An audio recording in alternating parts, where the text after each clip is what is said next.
There's really not much more that needs to be said. Tanzia, we're going to send you all over the state to let everybody know.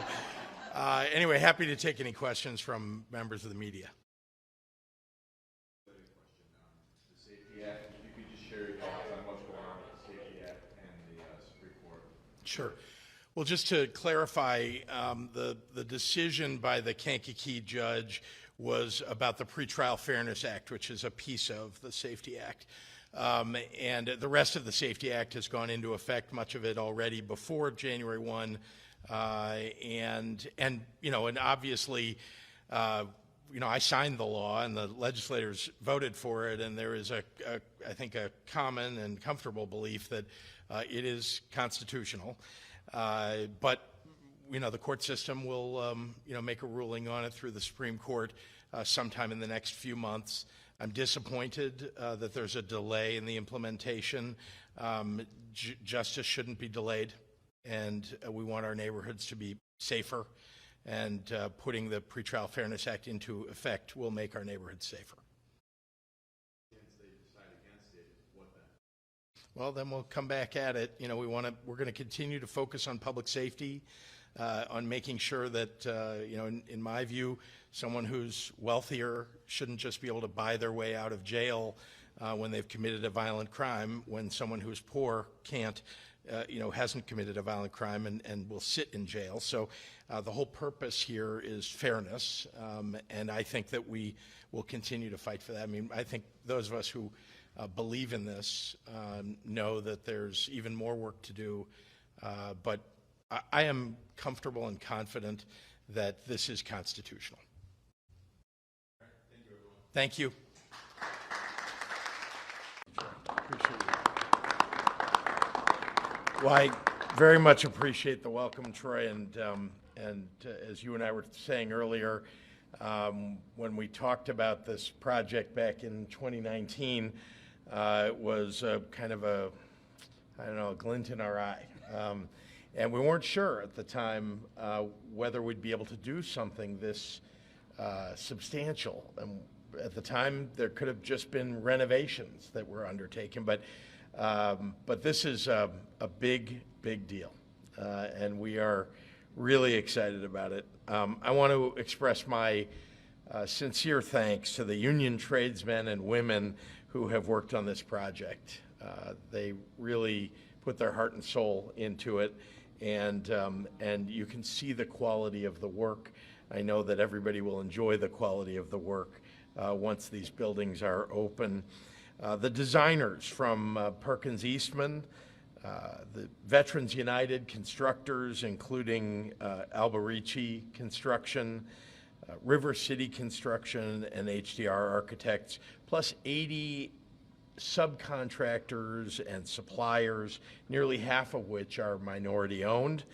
I want to say to all of you, thank you for bringing this to life. All of you have been, among the largest and longest at working on projects like this, and of course you are here at the largest and longest existing veterans home in Illinois.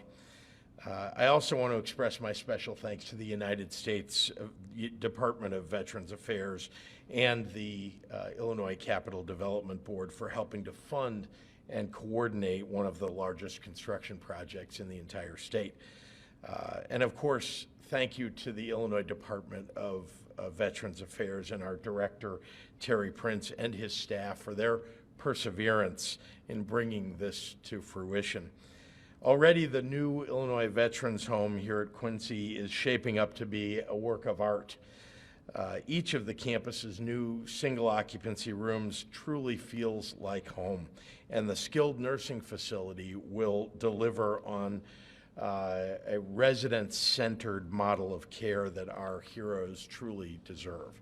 Each time I've driven through the gates here in Quincy, I've immediately felt the sense of history that's woven throughout this facility, from the Deer Park to Lake Illinois, to the post office, the bank, the museum, and all the war memorials. Quincy is more than just a home. It's a community, and one that will prove a special place for veterans, not just now, but for many, many years to come now. I'm really honored to announce these renovations are on schedule. I just think everybody deserves an amazing round of applause for that. And that means that we'll be able to welcome residents to the domiciliary before the end of 2023 and the skilled care facility opening in 2024. With these renovations, our veterans and their families will be able to enjoy state-of-the-art facilities that support them in living their fullest life, exercising their right to excellent care in quality surroundings. We owe our veterans, frankly, our heroes, nothing less. And it's exactly what I sought to do when I dedicated nearly $300 million in state funding to this renovation in our Rebuild Illinois infrastructure plan. And because we worked with our federal delegation representing the state of Illinois and Washington, especially Senators Tammy Duckworth and Dick Durbin, to bring our veterans' homes into the 21st century, Illinois is going to receive an additional $200 million in federal funding to further enhance and improve our facilities across the state. We've added to our high-quality residences for veterans the first Illinois veterans home directly serving the Chicagoland area. And last year we welcomed its first residents. And soon we'll be able to welcome 290 more right here in Quincy. The Illinois Veterans Home here at Quincy has a special history, as many of you know, established in 1885 to support the soldiers who survived our nation's bloodiest conflict and one of the darkest moments in our history, the Civil War.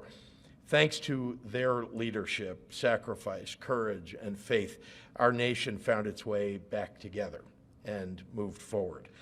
That depth of patriotism didn't leave the earth with them. It's lived on in every generation that has picked up the fight for democracy and for our country, including more than 590,000 vets who currently call Illinois home.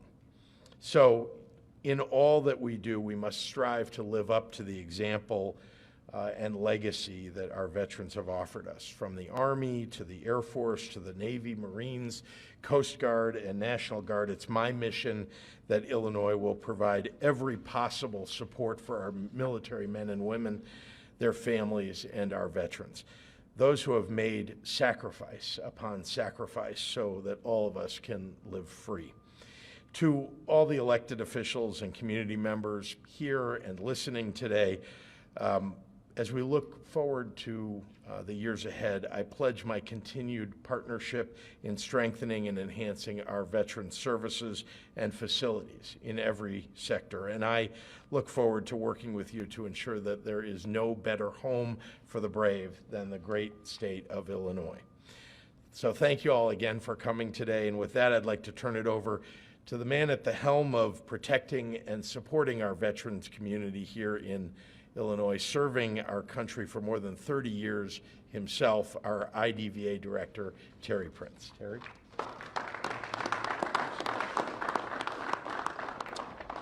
Thank you, Governor, and congratulations to you as well, sir, on a second term. We're all really excited about that.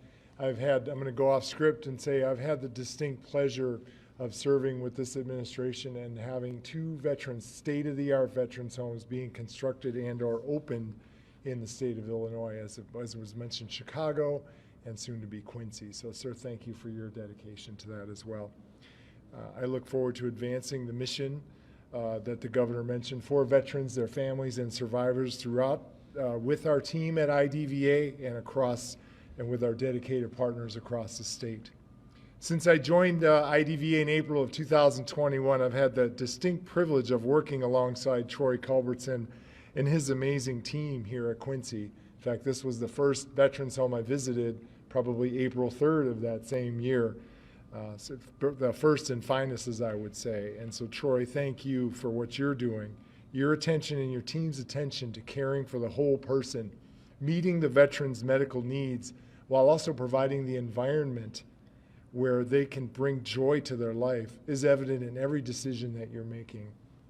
The Quincy community is vibrant with daily events and programs that involve not just the residents and staff of the Quincy home, but all of Quincy, which is closely connected to the home. Our campus is open to the community, and people come by to sit by the lake, enjoy the park, and they volunteer at events and programs designed for the residents. Quincy home residents are not part of the community, they are the community. And I'm grateful for Troy's leadership and the efforts of the entire team. Today's beam topping ceremony is historic. Our first and oldest veterans home being rebuilt to elevate this beautiful and historic campus and offer the veterans the state-of-the-art living and community they deserve. And as you saw in the model rooms, the experience is elevated with simple and amenities that elevate the veterans' day-to-day lives.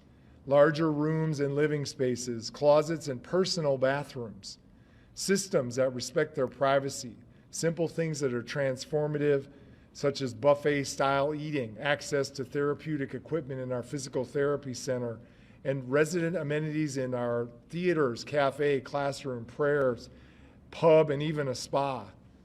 Troy and I have been talking about the models and how they presented the opportunity to visualize what the rooms and apartments would look like and fine-tune them as needed.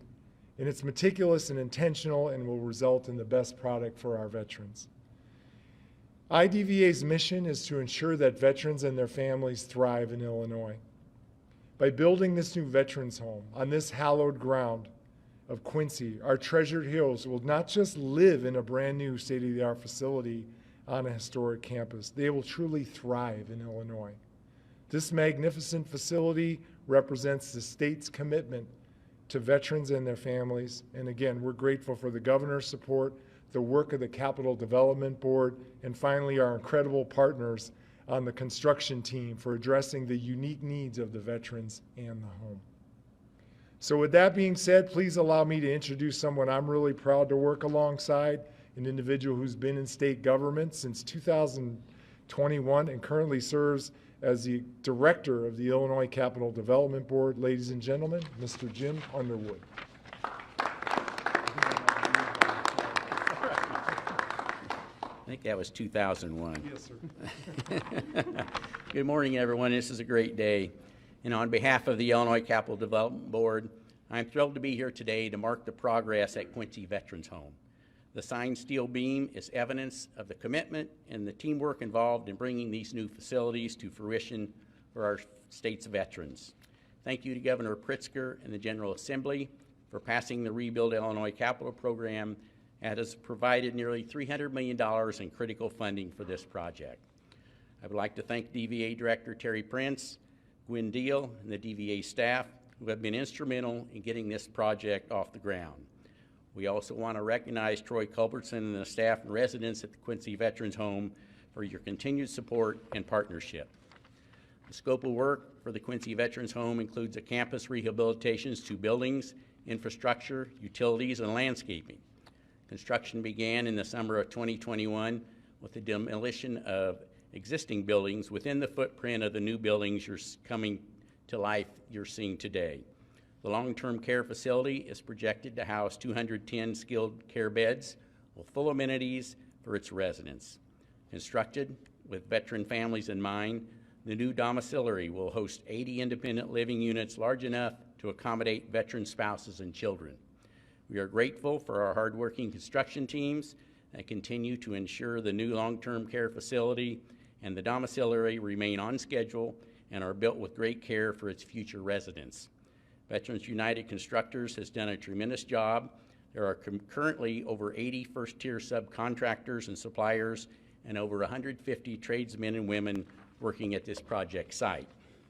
There are 5 major suppliers from the Quincy area alone, and the design builder has utilized or purchased materials from approximately 25 local vendors supporting the Quincy community beyond the QVH campus. CDB is proud to have nearly 40 minority women and veteran-owned businesses partnering with us on this project as well. Lastly, I'd like to give a special thanks to CDB Project Manager Chris McGibbon, who's with us here today, and Greg Swanson and James Cockrell, who are working tirelessly to ensure this project is successful through completion. Thank you, and we're going to bring the governor up for questions from the press now. Thank you. Thank you. Happy to take any questions. Governor Pritzker, Bob Goff with Muddy River News. When you first became, the facility first came on your radar, it was on the heels of the Legionnaire situation. Right. And this community thought this place was going to close. And I'm sure you had a lot of people telling you, just get it out of there, it's old. Talk about the processes that convinced you that, yes, this project is worthy. Well, for me, there was never a question that this would close. From my perspective, this was always a question about how do we keep the veterans here safe?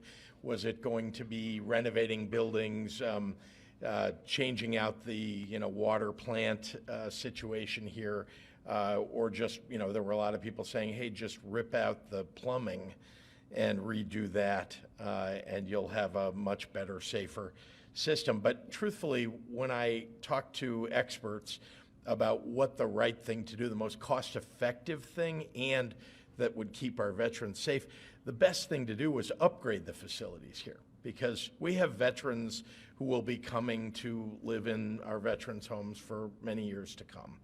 And we want this to be a place, this particular facility, Quincy, is a prize for the state of Illinois and for veterans in the state of Illinois. And so it made every sense in the world to me to make the investments that we made. We were passing a capital bill, so we knew we could, convince people that the dollars would be there, and most importantly, that those dollars would be put to really good use for building up. This is good for the economy of Quincy and Western Illinois. It's good for the veterans here. It's great for the state. I think it sends a message to veterans everywhere in the country that this is a state that cares for the men and women of our military.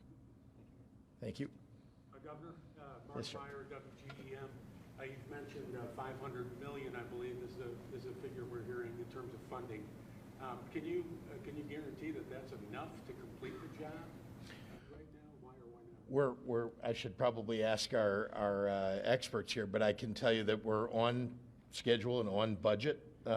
Obviously, there are challenges with inflation, but we're confident that this will be completed, and I can guarantee you that the dollars will be there to make sure, because this is, like I said, it's a high priority for me. We talked about it for a couple of years leading into the start of the construction, and there's just no chance that we're going to end up with something that's like we had in Chicago, where we had a partial facility. I don't know if you're aware, built that got stopped by the prior governor.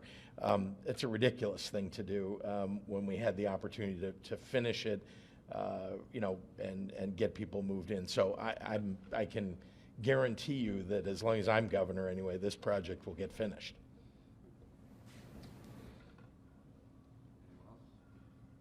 Yes, sir. Off-topic question.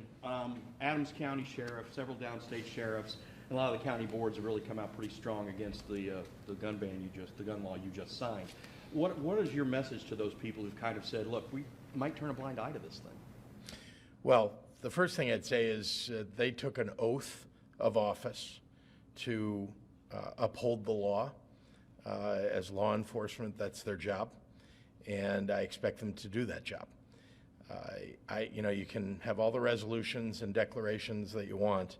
The reality is that the laws that are on the books, you don't get to choose which ones people are going to follow.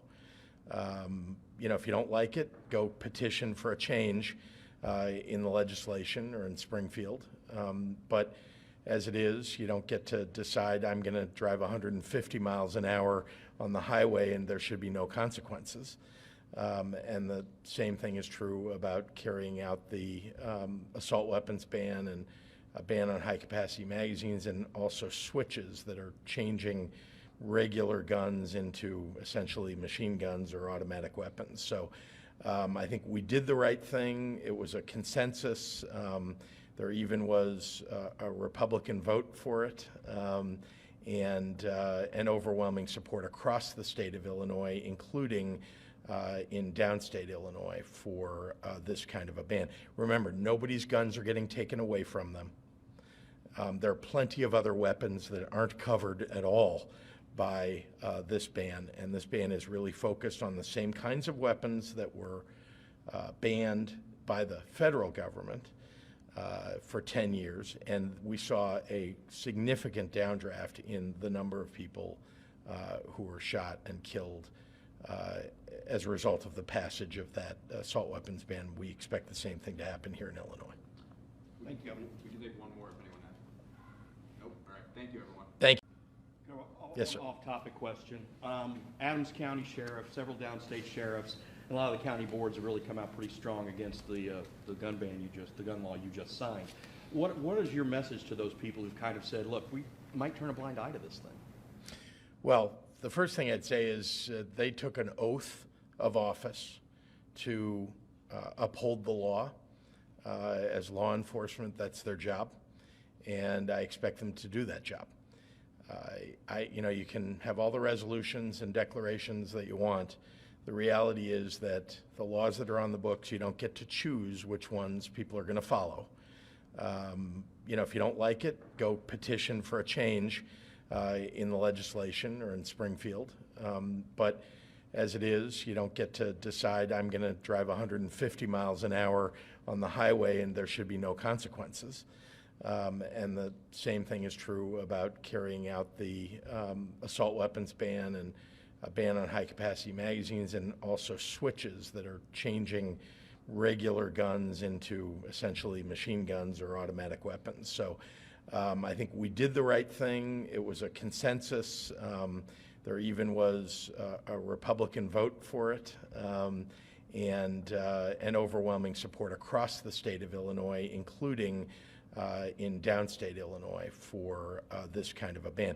Remember, nobody's guns are getting taken away from them.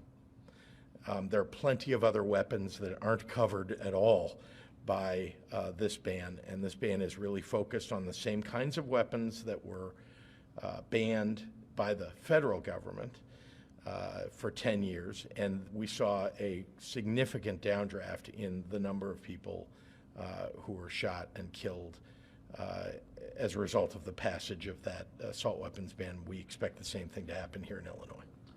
Thank you, Governor. We can take one more if anyone has. Nope. All right. Thank you, everyone. Thank you.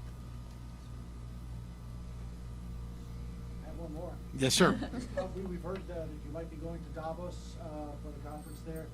If so, what do you plan to do to help the people of Illinois? Well, I want to promote the state of Illinois. I was very pleased and honored to be invited to go to the World Economic Forum, just as I did last year, as you know, to COP26 to promote our Climate and Equitable Jobs Act.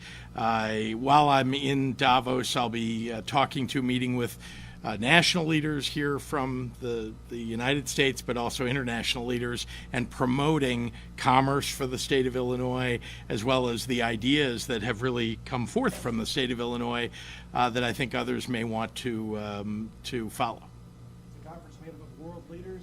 You one day hope to be on that stage as perhaps the president of the United States. We're the fifth largest state in the United States. We're already on the world stage. Good answer, good answer. Happy to take any questions from members of the media. Hi, Jeremy, how are you?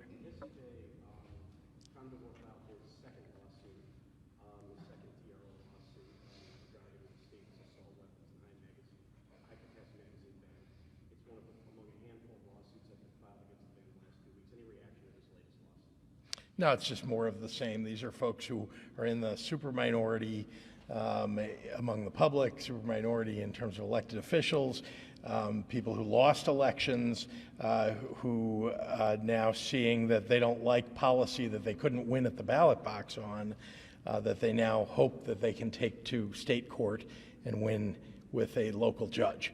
And so this obviously we're going to have to play all this out in state courts for the next several months, and there's a federal case as well that'll be carried out. But I think that they'll lose in the end. This is a constitutional law.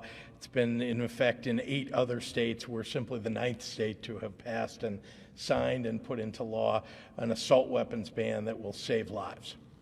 Governor, in response to the Enterprise's reporting covering culture abuse at Choate Mental Health Center, IEMA Inspector General is asking legislators for a change in law that allows office to report workers engaged in similar misconduct to the state's healthcare worker registry. Would you support that change? Look, we need to hold our state workers, particularly those at our 24/7 developmentally disabled facilities, to a very high standard. So we haven't seen legislation on this. We obviously want to make sure that we're keeping everybody safe in these facilities. And if we can't, and I've said this before, then we shouldn't have that facility open. We'll certainly listen to the ideas of the Inspector General and of course, whatever ideas I'm sure are being contemplated by members of the General Assembly. Now you haven't heard or seen legislation specifically, but you support it in concept, though. Well, I think I hold, again, I want to hold our state workers to a high standard. And if they are breaching the law, if they're breaching the standards that we're setting, they should be held accountable. So without knowing what the legislation might say, that I can say for sure. Governor, also, yesterday your office announced a bunch of appointments to state agencies and some reappointments. Obviously, last week there was another lawsuit. There was a lawsuit filed against DCFS, a class action lawsuit in Chicago. Do you intend on keeping Mark Smith, the director of DCFS, on as the continuous director of the agency? Yeah, we haven't made all of the announcements. As you know, we have, I think, 25 or 26 agencies that we need to announce the appointments or reappointments for. And so he'll be in a subsequent batch of those announcements. So you do intend to reappoint him to the Yes. Okay. In a similar vein of clean energy, the House and Senate passed House Bill 4412. The legislature during the lame duck session, which would set statewide zoning standards for wind and solar. Do you plan to sign that bill? It's very important for us to make sure that counties, local governments, and the state all have input here. Whenever there is an opportunity for a farmer, a landowner, to put clean energy on their land and to reap the benefits of that. And so this bill simply spreads that out a little bit more and doesn't allow a county or local government to hold hostage an opportunity for a local farmer, for example, to make a little extra money. So you take one more, guys. You plan to sign it? Yeah. Thank you. Thank you, everybody.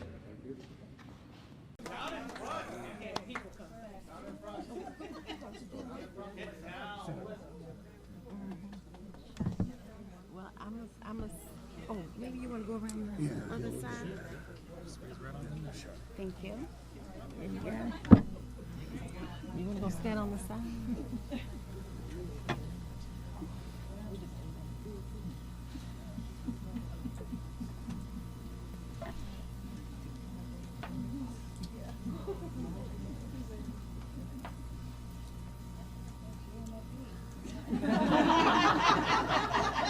We got fancy pens. They didn't change. I don't think so. They don't got enough.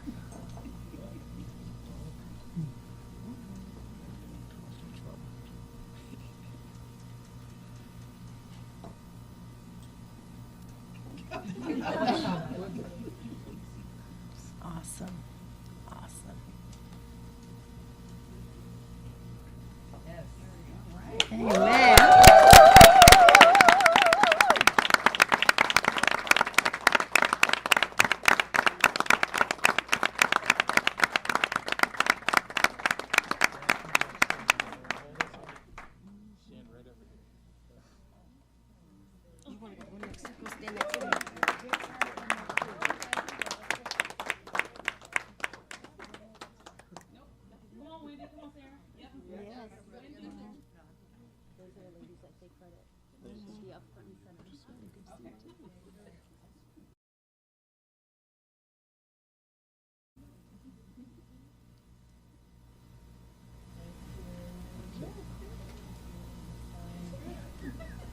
I'm smiling like they're taking pictures of me. I did. Someone will get it? Oh, I'm sorry, you okay? See? Lieutenant Governor.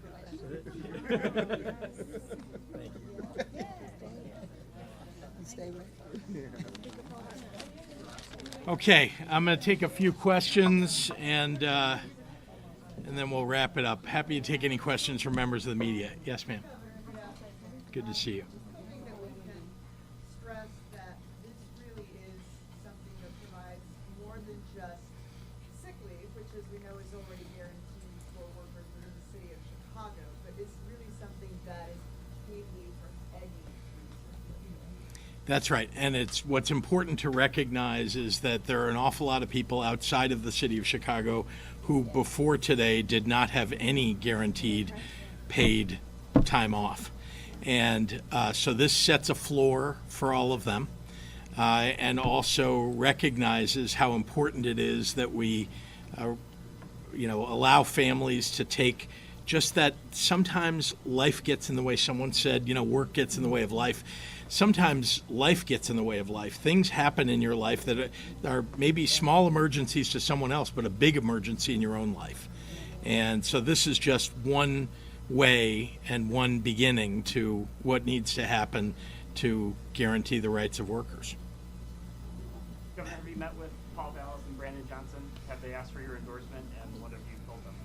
I have. I've met with each of them, and I've told them that my intention is to work with whoever wins this race, and so I look forward to hearing even more. I know we've got a few weeks left in this campaign, but it's important that the governor work with the mayor, whoever that is, and so I'm going to watch. And of course, I'm a voter, so I live in Chicago. I'll have to make that decision when the time comes. Are they seeking your endorsement? They have, and I've told them, as I've told all of you, I think it's important for me to stay clear of endorsing, mainly because I want to make sure that we're able to work together, whoever it is that wins. The Comment 4 trial starts tomorrow. Are you watching it? What are you hoping to see? Well, I'm a little busy each day, so I know these are happening during the day. I've always said that those who breach the law should be held accountable, especially when it comes to breaking the public trust. And so, we'll have to see how the trial wears on. But I don't think I'll have a chance to watch each day, maybe some highlights, or maybe I'll get to read in some of your publications. Another court-related question, Governor. Last week, the Supreme Court accepted an appeal on the assault weapons ban out of Macon County. Tomorrow, oral arguments in the Safety Act case. How do you feel? Are you concerned with these two major pieces of legislation that you find hanging in the balance based on what the court decided? Well, I know, it's the last refuge of those who can't win at the ballot box to take something to court to try to have it overturned, even though they are wrong when they say it's unconstitutional. As you know, this is the law, at least talking about the assault weapons ban, it's the law in 8 other states. Illinois is simply the 9th, and we're trying to protect people. It doesn't protect people everywhere all the time from firearms, but it does protect a percentage of people, and I think we'll do something to keep the people of Illinois safe. And I think the Supreme Court is going to give it a fair hearing, but I can tell you that all the lawyers and people who are involved in crafting the legislation feel confident that it'll come out the right way. And on cash bail, what's at stake if the court overturns the law that takes away cash bail? I don't expect that they will overturn it. There's no rationale that makes any sense to overturn it. So I'm looking forward to that becoming law. Governor, do you have any words of comfort for small business owners who might be seeing this today and anxious, given the last 3 years of what they've had, the struggles that they've been through, the fact that there are no limitations on what these hours can be used for, concerns that this could put them over the edge and knock them out of business? Well, let's, remember that these are earned, days off. So it's not as if you take a job one day and all of a sudden have 5 days off. And so I think just like bigger businesses, small businesses want their workers to be more productive, to be able to deal with their stresses and emergencies at home so they can be better and more productive at work. And so I want to encourage anybody who's concerned about that just to look at and remind the workers that work for them how important it is that we have a law like that protects workers in the state of Illinois and that helps employers, as I say, help their workers be more productive. Thanks, everyone. Thank you.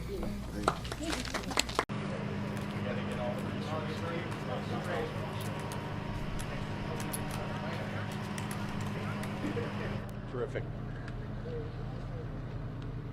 Well, good morning to everybody. Thanks for coming out this morning.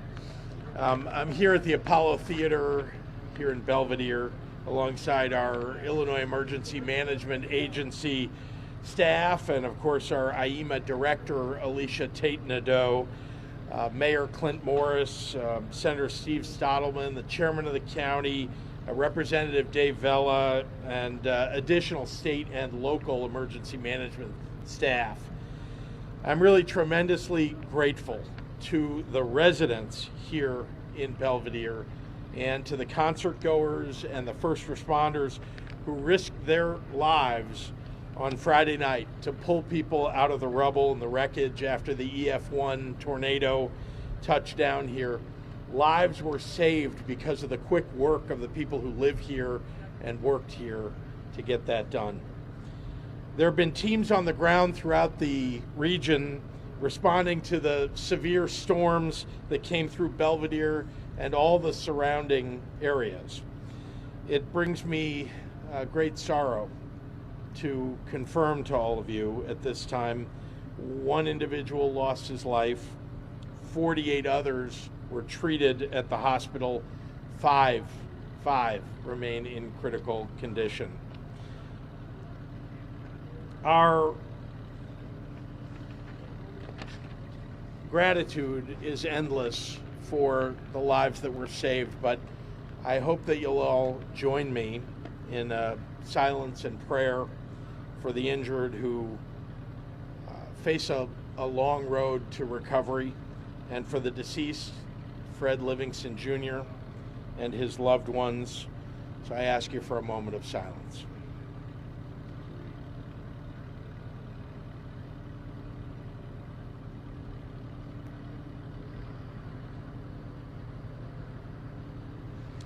May his memory be a blessing. Yesterday, I authorized a state disaster proclamation for Boone County, as well as for all storm-impacted counties across the state.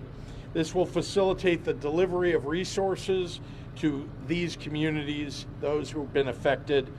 I've also spoken with the federal FEMA director and the Secretary of Homeland Security in Washington in pursuit of additional federal resources here in the community.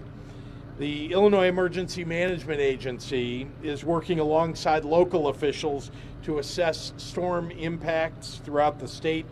And at this time, I'm pleased to report that the remaining power outages are limited. There are about 4,400 people who still are without power, but they will have it restored by the end of the day. I want you to know that we're continuing to coordinate with the utility companies to make sure everybody gets what they need as soon as humanly possible. The people of Illinois know that when others are hurting, neighbors show up for each other to help to alleviate the suffering. And as your governor, I really couldn't be more proud of everyone involved. I'd like to ask our General Alicia Tate-Nadeau, she's the director of IEMA, to join us and give us the latest report. Alicia. Thank you, Governor, and thank you everyone for being here today. I'd also like to thank Mayor Clint Morris that's here, Illinois Senator Steve Stottleman, Representative Dave Vella, and the Boone County Emergency Manager Director Dan Zachard. If it wasn't for the fast and coordinated efforts on Friday night, we would have seen a more tragic outcome from events from today. I really want to tell you what a great job that your fire and police have done for you and being able to respond to this incident. If it wasn't for their quick actions, there would have been many more lost lives. As the governor mentioned, we've been in contact with FEMA and Homeland Security to be able to talk about resources that can be brought to bear today. The governor has already released a disaster proclamation for this area, and we continue and will continue to be present here and throughout the state to be able to help Illinoisans. With that in mind, I will turn it over to Mayor Clint Morris for his comments.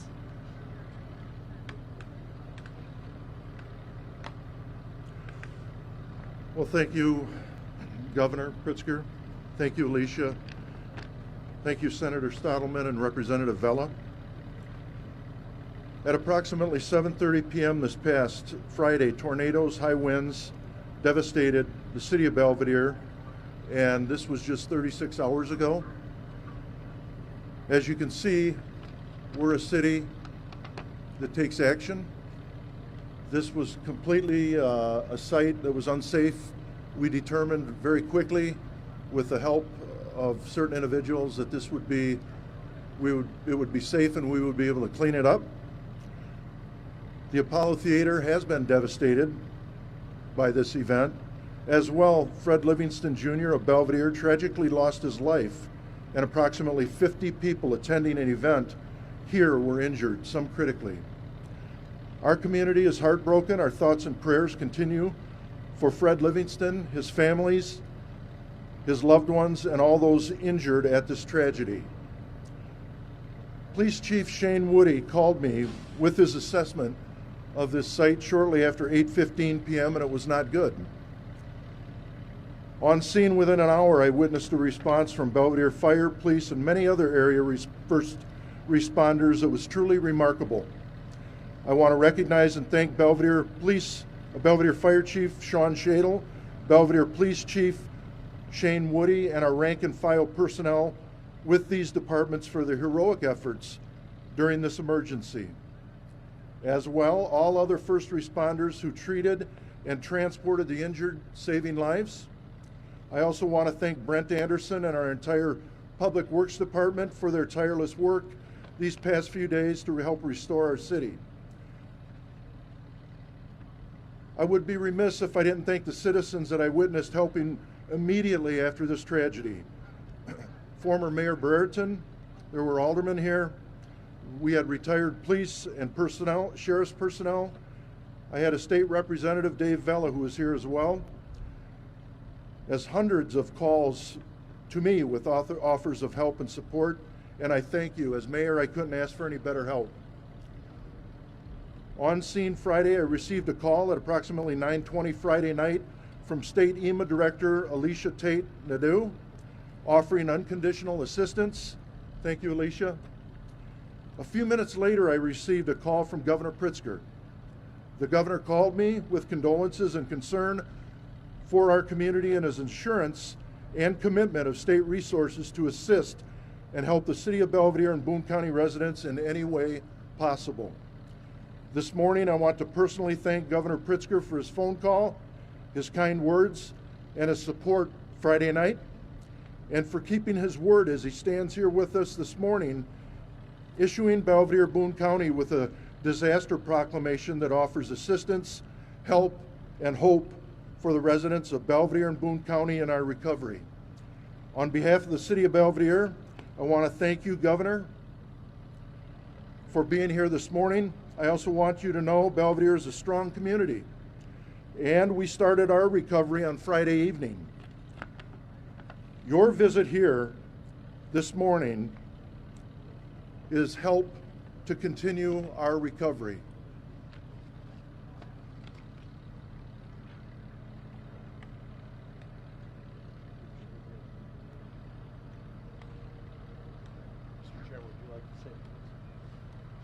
Happy to take any questions from members of the media.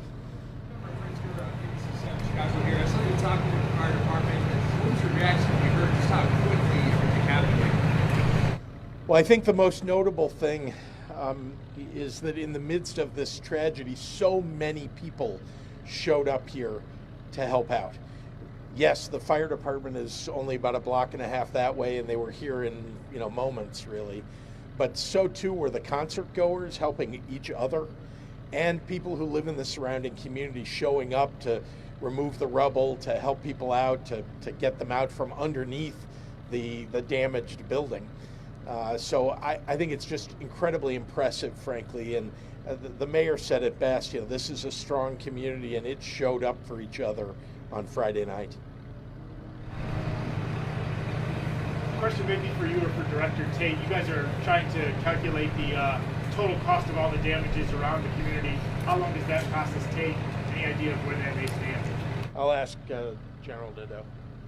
Yes, right now we're still in the middle of doing damage assessments. It'll probably take us about 42 to 72 hours to do the entire state and continue to do the damage assessments. I actually have a team here now that is in the middle of doing damage assessments here in Belvedere today. And that's important. You ask a great question, because it's important as we might seek any federal support for this, because they have a threshold that if you can overtake the threshold, they'll send resources. But I will say that they've offered already just to provide resources in the instant aftermath to save lives or keep people safe, and we appreciate that very much. Governor, the 5 who are critically injured, do you know more about this type of injuries? I don't. Alicia, do you have any update on that? As of yesterday, the majority of them had to do with blunt force trauma, and there were some soft tissue issues also. I do not have that information. Has there been any discussion of when people should have been evacuated when the storm started coming through and the concert was still going on? I'm sorry, ma'am. Can you repeat the question? I'm sorry, with Channel 2. Was there any discussion of when people should have been evacuated before the storm started coming through? What we do know is that the tornado alarms did go off. There are a number of them in this area that went off. They happened to be taking a break at the time that the tornado actually came through. So we do know that there was notification. And I was told that that on scene, after notification was given to people with the alarms and so on, that people were told to seek shelter. There's a basement or there's some shelter within the building, but it happened so quickly thereafter that, as far as I understand, no one was able to actually get to that shelter in time. What relief is available for the victims who were uninsured or unable to pay their insurance? So there, yeah, I'll ask Alicia to come up, but I will say that the state is going to provide whatever resources we can to be of assistance, not just in the short term, but in the medium and long term for people. But federal government also offers resources like loans and grants. The governor said very well, we will ask for Small Business Administration to come in to help these affected businesses that are in the area that have had to be closed down while they're here. For those that lost their homes and things of that nature, they'll be able to work with Red Cross and other community sponsored folks to be able to get assistance. Anybody else? No. All right. Thank you, everyone. Wait a minute. Excuse me, I'd be remiss if I didn't introduce State Senator Steve Stottleman. He has been a tremendous help to our community, to the city of Belvedere, and he is here today, and I would like to introduce him. Senator Stottleman. Thank you, Mayor. I just want to thank the governor and the director of IEMA for being here today. I think it sends a strong message that the state is willing to do anything possible to make sure this community continues to recover. You know, it was a tragic situation. Our hearts go out to the family of Fred Livingston. Also, we wish and hope and pray that the others that were injured continue to recover. It was a difficult situation here Friday night. You know, the firefighters, the police officers, and the first responders entered this building not knowing what was going on. The roof, part of the roof had just collapsed. The weather is still dangerous outside, yet those people went in and they tried to help people out not knowing the circumstances. I asked the fire chief early yesterday morning, what's going through your mind? He said, we don't think about the dangers, we don't think about the condition of the building, we just go in and help people. Also, thanks to all the concert goers who put their lives on the line to continue to help people and pull debris off people. The situation would have been much, much worse if concert goers and others had not helped the other people involved. So I know this building is incredibly important to the people of Belvedere. It's over 100 years old. And I, along with Representative Vella and the mayor, and the governor, will continue to make sure we can do what we can to salvage this building and make sure it remains the fabric and a historic part of this community. I also want to introduce Representative Vella for a few words as well. Thank you, Senator Stettleman, and thank you all for coming out. You know, I came out that night, and it was a dangerous, disastrous scene. What the first responders did was just amazing. Belvidere is a tough town. I'm really getting to know it, and we've gone through some tough times lately. This was another blow, but I feel strongly that Belvidere is going to come through with the help of the governor and with the help of the mayor. And I'll also be remiss with not thanking not just the Belvidere Police, who did an amazing job, not just the Belvidere Fire, but the whole region, from Winnebago County and from the state police, and I believe there's people here from all over the Northern Illinois area, police officers, first responders. It really was a region-wide effort, which is heartening to me that we still care about our neighbors and will do what we can in a dangerous situation to help. So thank you, Governor, and thank you, Mayor, and let's say a prayer for those who have fallen and for those who are in the hospital right now, and thank you very much. Thanks, folks. Members of the media. It's our first time seeing you since the election results. What was your interest in the Wisconsin Supreme Court race, and what did you make of the result there? Yeah, great to see you, Mark. I know you moved across the river, and we want you back, and we're glad you're back. First of all, the Wisconsin Supreme Court race was a critically important race. There were election deniers that have been running for offices all over Wisconsin. You know, it's a swing state. It's an important state in the general election in next year's presidential election. There were moves to invalidate electors in Wisconsin 3 years ago, sorry. And so having a Supreme Court made up of rational, non-extremist people who will simply evaluate the law and do the right thing, very, very important to all of us across the nation. In addition to that, it happens that one of the candidates was a severely anti-choice candidate, somebody who wanted to abide by an 1800s law in Wisconsin that should have been, frankly, not part of the discussion, but that would have literally made women second-class citizens in the state of Wisconsin. And one of the candidates was pro-choice and wanted to make sure that we were upholding the equal rights of women in Wisconsin. So, to me, that's an important race. I've supported Democrats all across the country. She was a Democrat, and I was glad to be one of the leading supporters of her race. And she won, by the way, in literally an overwhelming victory of 11 points.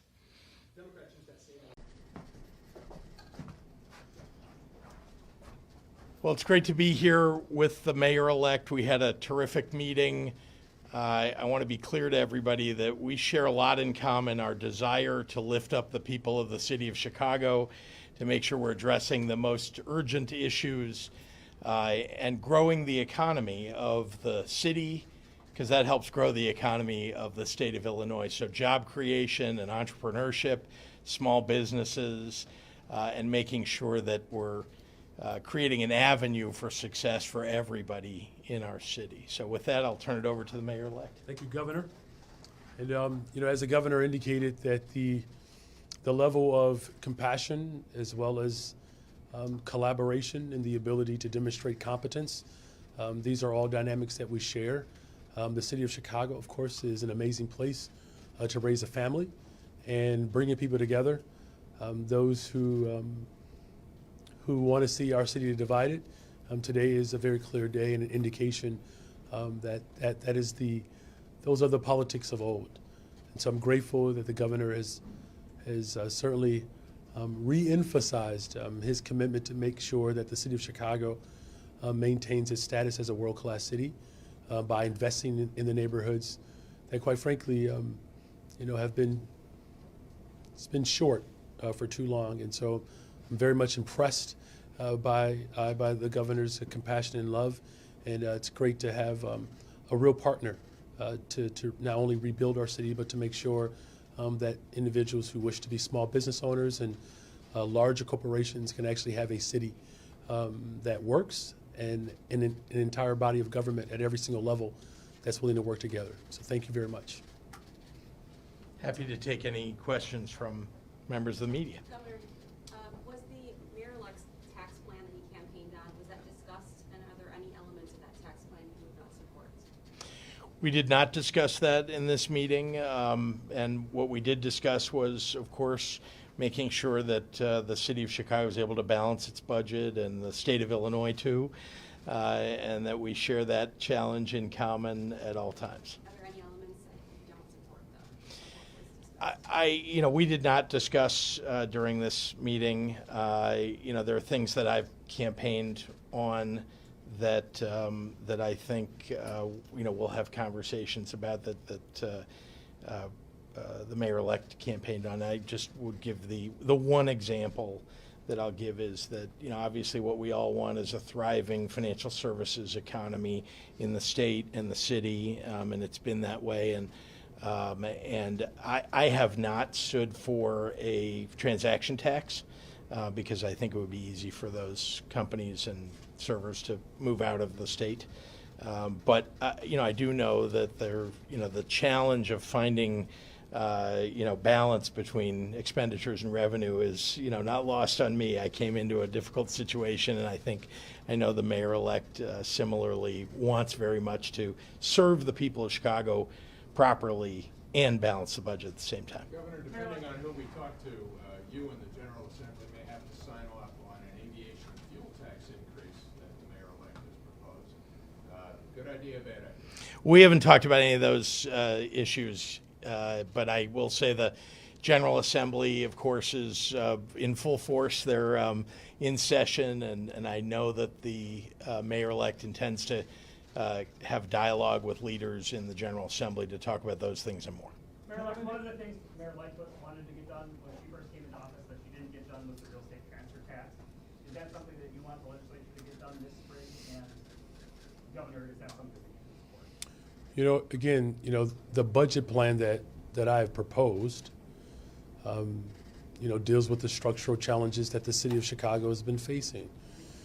And, the reliance upon property taxes have left a lot of families in economic turmoil and despair. But we also recognize that the governor and I are committed to making investments in communities that need it. We did not have a full conversation about the entire budget plan, and I'm very much committed to working with the General Assembly and the Office of the Governor to ensure that it gets. I'm sorry. Yeah, I just want to finish that statement first, that I'm definitely committed to working with the General Assembly as well as the Governor to ensure that those critical investments take place. Does that need to be done this spring, the transfer tax? There's certainly an urgency that the city of Chicago has, and we recognize that there is a process in order to get things done. Look, the bottom line is this: the governor and I are committed to not just uniting the city of Chicago, but the state of Illinois. We both are committed to making sure that working people can live and thrive and grow in the city of Chicago. And that's a great day for our state, and certainly a great day for our city. Gentlemen, did you talk about bringing the DNC to Chicago and working together to make that happen? Always happy to talk about that. The best convention that anyone could have would be here in the city of Chicago. We've worked hard to make sure that we're communicating that to all of the folks at the DNC as well as at the White House. I think we've done that, and we've been successful at getting our points across. This is the best city in the entire country. And we, in the competitive back and forth between all the cities, Chicago demonstrates that we're a city that's, in a state that's pro-choice and that's stood up for labor rights and for workers, that we're a state that is opposed to assault weapons, and that's not true of some of the other competitor states. Does the election of Mayor-elect Johnson enhance your pitch to the Democrat? Absolutely, and in part because, look, he brings a real excitement to the job, I think, to the people of Chicago, and I think that's being felt in Washington, D.C. We'll do one more. Can you comment comment on the two state reps that were expelled in Tennessee? I will, and I can. There is a threat to democracy that is occurring all across this nation, and especially in states that are controlled by Republican governors and Republican majority and supermajority legislators. And it is that they do not believe fundamentally that when someone disagrees with them, they still have a right to have a vote on that or have a voice on that, and that it's okay with them to just expel someone from the job that they just got elected to when they disagree with them. That is something that you see in the right-wing talking points of Republicans across this nation. We saw a bit of that kind of dismissal by the right-wing candidates that ran for school board and library board, and some that have run for statewide office in the state of Illinois. So I want you to know that many of us, and especially me, I stand with those two legislators who were expelled, with the legislator who remained, and her comments about why she was able to succeed in remaining. This is a problem across the nation, but Tennessee demonstrated that there is still a tinge of racism that exists in the state of Tennessee, and it was demonstrated there. Republicans in Madison are reportedly talking about impeaching the woman that you made a huge contribution to. If they were to move forward with that, what would be your response? Yet another demonstration of the Republicans' desire to simply ignore democratic values, and I'm talking about little d democracy, and the idea that they want to toss somebody out who just got elected, who trounced her opponent by 11 points in a Democratic election, in a little d Democratic election. I'm not shocked anymore when I hear from Republican leaders that they want to ignore the actual results of an election and promote some big lie. All right, thanks, everyone. Thank you.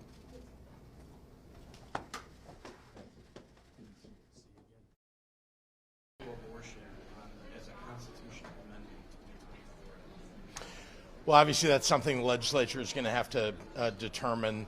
I do think it's important for people to be able to weigh in on this subject, and of course we've guaranteed it in the Reproductive Health Act in Illinois, a woman's right to choose and reproductive rights.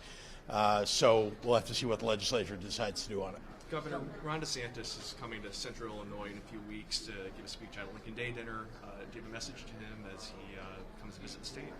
Doesn't seem to be much for freedom. Ron DeSantis wants to take away people's right to read the books that they want to read, wants to, take away black history in our schools. Somebody who does not believe in a woman's right to make decisions for her own self about her own body. So maybe he could learn something when he's in Illinois what freedom looks like. Okay, hang on. All right. Governor, first of all, just finished the walk. Give us your reflections. What was going through your mind as you're walking along the street out there? Well, we were here to honor those who saved lives a year ago, and of course to memorialize those that we lost, and to remember that there are many who are still suffering from the direct physical injuries and of course the trauma of July 4th of 2022. This madman, this evil person who brought an assault weapon to a July 4th celebration and killed people is someone that we also should think of, because it is because of him that all of us took action, that we want people who, like him, to go to jail, to go to prison, and very importantly, never to be able to get a hold of the kinds of weapons that he was able to get a hold of. Remember, we've banned assault weapons, we've banned high-capacity magazines, we've banned switches that turn regular guns into automatic weapons. And here in Illinois, those are things that will keep people safe and alive, but we need a national ban. And I've spoken directly with the president. I've spoken with our leaders in the House and the Senate. And I'm hopeful, I really am, that remembering a terrible day like what happened a year ago is something that'll spur action. What did you see in the people of Highland Park who were with you on the walk? Well, there is a tremendous amount of strength in this community. And you could see it on the day of, people saving each other, people caring for each other, and throughout the year, people taking care of one another and standing strong. There's a reason why there are signs all over the city that say Highland Park strong, and we are Highland Park. This is a wonderful community. And this community remembers all the other communities that are suffering from gun violence, including Chicago, including Rockford, including Peoria. And that's a wonderful thing about the people in this community, but we all should be thinking about everyone who is under threat of gun violence from semi-automatic weapons and who's actually suffered from a mass shooting, especially over the last couple days in other states. Governor, what's your message to the people of Highland Park today? Well, first, the people of Highland Park carry with them the tremendous loss as well as the strength of reacting to what happened a year ago by taking action. We passed laws in Illinois to keep people safe because people from Highland Park and all over the state got together to make the message clear to the General Assembly that we need stronger gun laws and that we need to ban semi-automatic assault weapons and high-capacity magazines and switches, and we did just that. Do you have any concerns with the federal court case that was just in there challenging the laws that they could prevail? I'm heartened by the questioning that took place at the appeals court the other day, where Judge Easterbrook and Judge Wood asked questions about, is it really going to be a popularity contest which guns we're going to allow? Because the people who are advocating for semi-automatic weapons were saying, well, gee, everybody's got one now, so you can't ban them. Well, that's ridiculous. If everybody had a missile launcher, we shouldn't ban missile launchers. So I think they took the right tack. I'm hopeful that the decision will come down along the line of their questioning. Thank you. Senator? So as you walk down there, just give us, first of all, your reflections on this day and what you saw in the people of Highland Park on the walk. I've done a lot of things on the 4th of July. I don't think I've ever done an event as memorable as this one. This community was coming together with a range of emotions, from pain to anger, containing it to march down the street and reclaim that street for the people of Highland Park and the families who are affected by this. It was a show of solidarity in this community, which I'm going to remember for a long time. What's your message to you represent them? Well, my message first is thank you, Governor Pritzker. You and the General Assembly are moving in the right direction to take these assault weapons, these military-style weapons off the street once and for all. But at the same time, at the federal level, we fall short of it every time. We don't have enough senators to vote for gun safety legislation. We have 52 or so who will show up. We need 60. And that's been the problem, challenge for decades. But it's up to the American people to say we've had enough of this stuff and we want to put an end to gun violence. And we're going to do it in electing people who care. Do you see in Highland Park the strength that is echoed in Highland Park, strong signs all across the community? I absolutely do. You know, this gathering could have gone many different directions, but it was really a gathering that was respectful of one another and embracing one another. I think this slogan they're using, Highland Park Together, says it all. And today I felt that feeling of resilience was there. Okay? Thank you. Senator Kennedy, what can anything be done to strengthen America's gun laws in this polarized Well, after Uvalde last year, after Highland Park last year, Congress did do something. It's not nearly enough, and it doesn't address assault weapons, which I think is one of the key elements here if we're going to put an end to this gun violence and innocent people are being hurt and killed. But we are moving forward slowly. I wish it went more quickly. Okay? Did you want to? Sorry. Before you go? Yes, absolutely. This would be your district. Is my district my home? Yes. Right. Quincy, working with them. Right. We're Brad Schneider, just your thoughts on being here today and what being part of the walk meant for you. I think this meant the world to have everyone come together. I'm told that more than 5,000 people signed up to walk the route to honor those, remember the 7 people murdered, the more than 40 people who were wounded. We continue to grieve over the lives lost and pray for the recovery of all those affected. Not just physically, this community was traumatized and continues to be traumatized by what happened 1 year ago, but the community is also strong. And I think what you see here today is the resilience of our community, the sense of helping each other, neighbors standing with each other. We saw it on July 4th last year when people at the parade turned and helped those who were wounded, saving lives. And we've seen it all year as people have stood with their neighbors, with strangers, and helped get through the past year. Highland Park is a remarkable community. You see it with all these people here, but you see it every day, and we'll continue to make sure that we support all those who need our support. No parade this year, but you said the remembrance walk.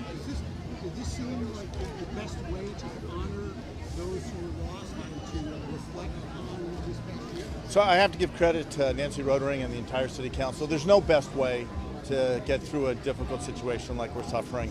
This was a remarkable way to bring the community together, to reclaim the route of the parade that has been in this community for generations. That's why so many people were gathered here last year celebrating, and so many people are gathered today to remember, but also to reclaim the parade route, and I think send a message to each other and to the world that Highland Park is strong, resilient, and even to a certain degree defiant, and we will not let what happened last year, even though we'll remember all those we lost, we will not let it define us going forward. It will make us stronger, but Highland Park will always be strong. You said you live here in Highland Park. This is my home. What did it mean for you? What kind of personal emotions were going through your mind as you're walking down the route? Just gratitude. We moved here a little over a year and a half ago, not quite a year and a half ago. Last year it was brand new for us. We lived just down the road in Deerfield for 30 years, so I know Highland Park. But being part of this community and having the chance to really see everyone come together and support each other, you understand what community is about. And Highland Park is not unique. I think every community in the country supports each other. 4th of July, Independence Day, is a day that unites the entire country. And that's why you saw an outpouring of support from around the United States. One thing that is worth noting, and I saw it here today, is a year ago, police and firefighters, first responders from all over the area came to help. Today they came to line the parade route and keep us safe, and I am grateful to all of them as well. So, thank you. Thank you. Thank you.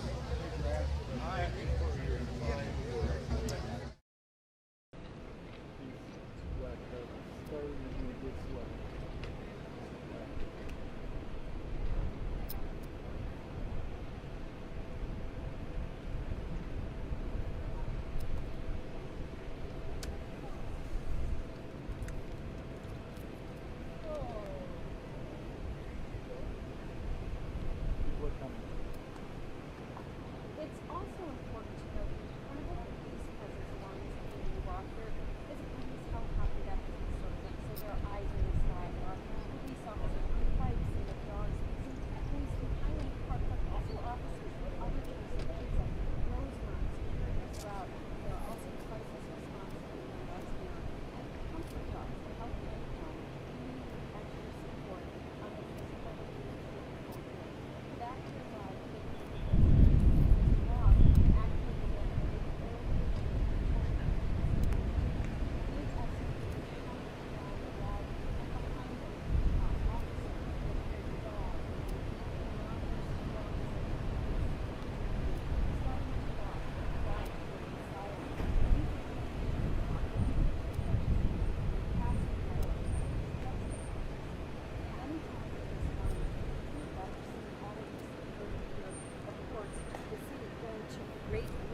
Well, I'm just going to, I don't know if anybody has any questions, but I'll just start with, I want to say how proud I am that this group of people who are here in Illinois, they're Illinoisans and working with the Consul General from Ukraine, also here in Chicago, are making such a big difference in this important conflict that, that all Americans really are standing up and supporting, because this kind of aggression cannot go without response.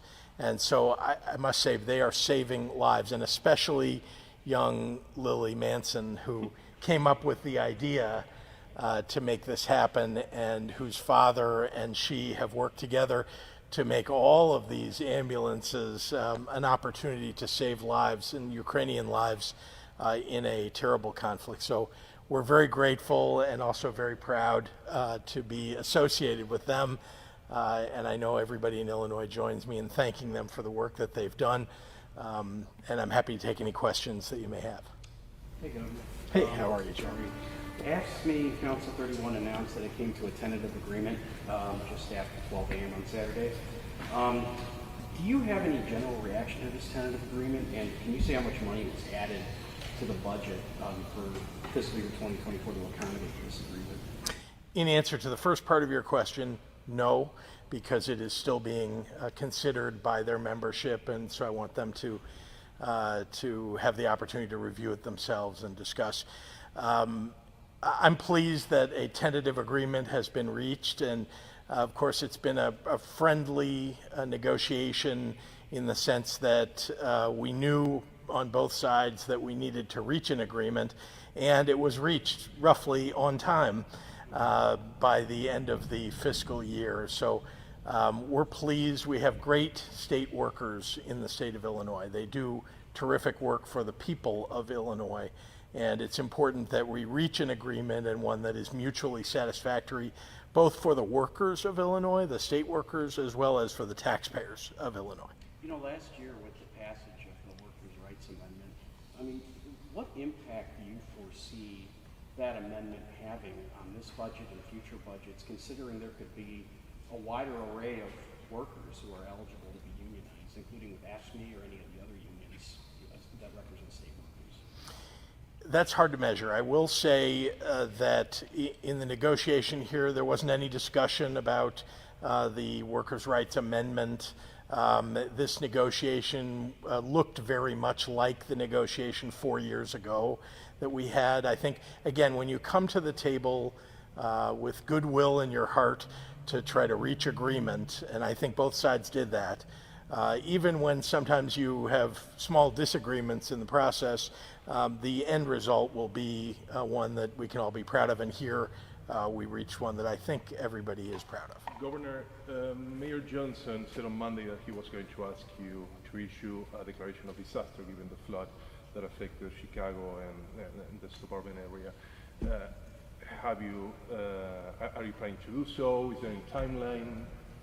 So the process, just so you know, is that the county has to declare the state of emergency, and then it comes to the state to declare a state of emergency. Obviously, where we know that a local government or a local city like Chicago, as big and important as it is, has a disaster like the one that occurred with flash floods, the state should step in and help, and we have been. Indeed, as you know, we've also been assisting in Springfield where there was high winds and power lines down and so on.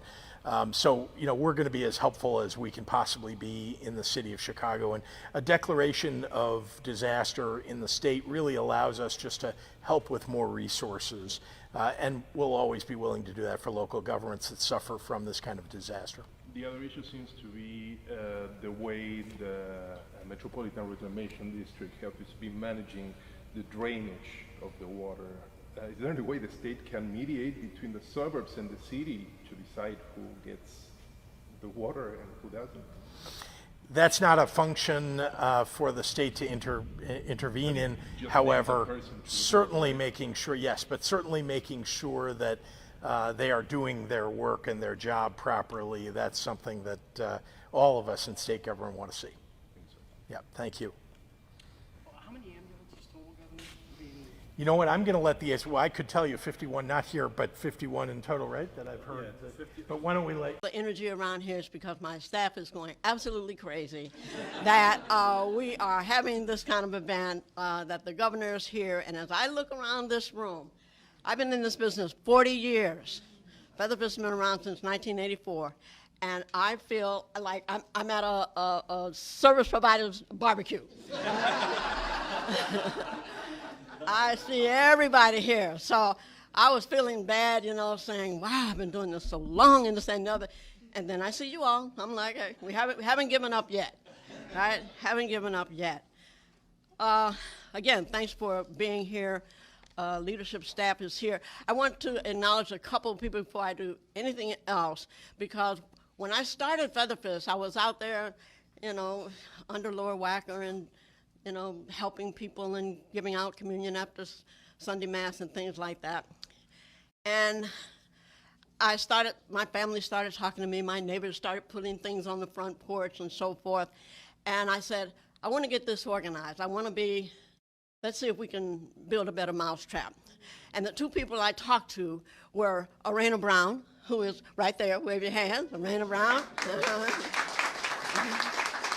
Okay.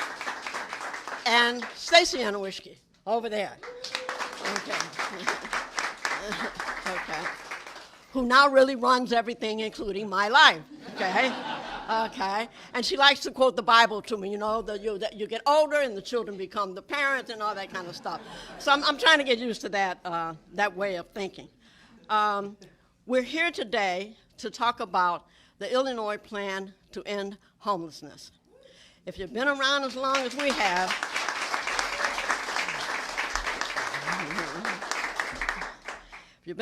around as long as we have, you're tired of managing homelessness. We want to end it. We understand the notion of functional zero. We get that. But functional zero does not mean thousands and thousands of homeless people. It doesn't mean that. This issue can be resolved with the right leadership and the right use of funds and the right team. I'm looking around here. Governor, you got the right team.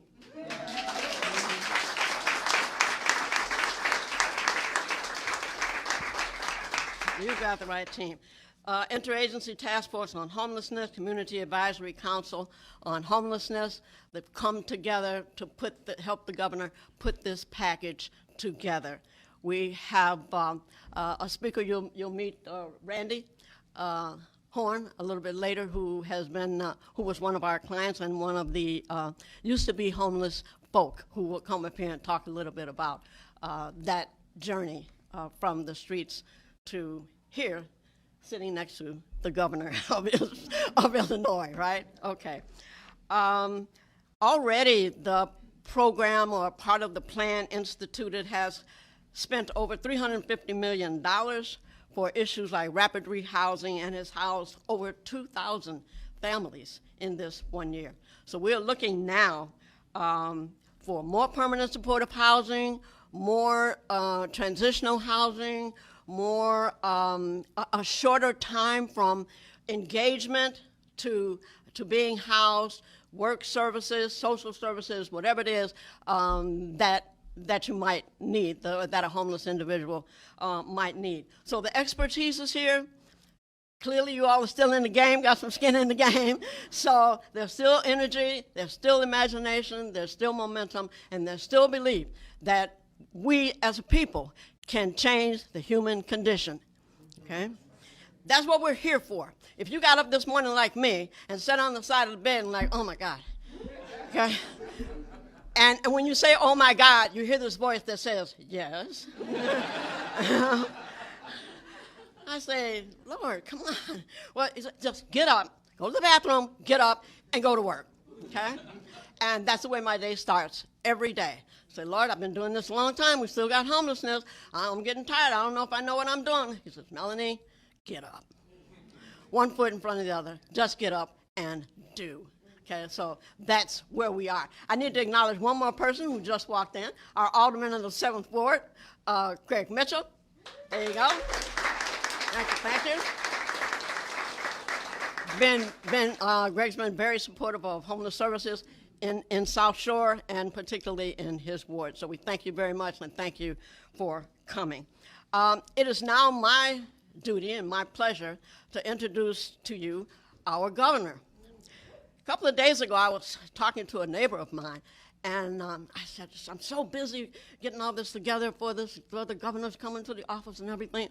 And she said, oh, really? No, she's like my age, right? So, which we won't clarify what that is, but my hair speaks for itself. And she says, oh, the governor? And she lives in Indiana. And I said, yeah, my governor. And I said, yeah, Governor Pritzker. He says, Governor Pritzker?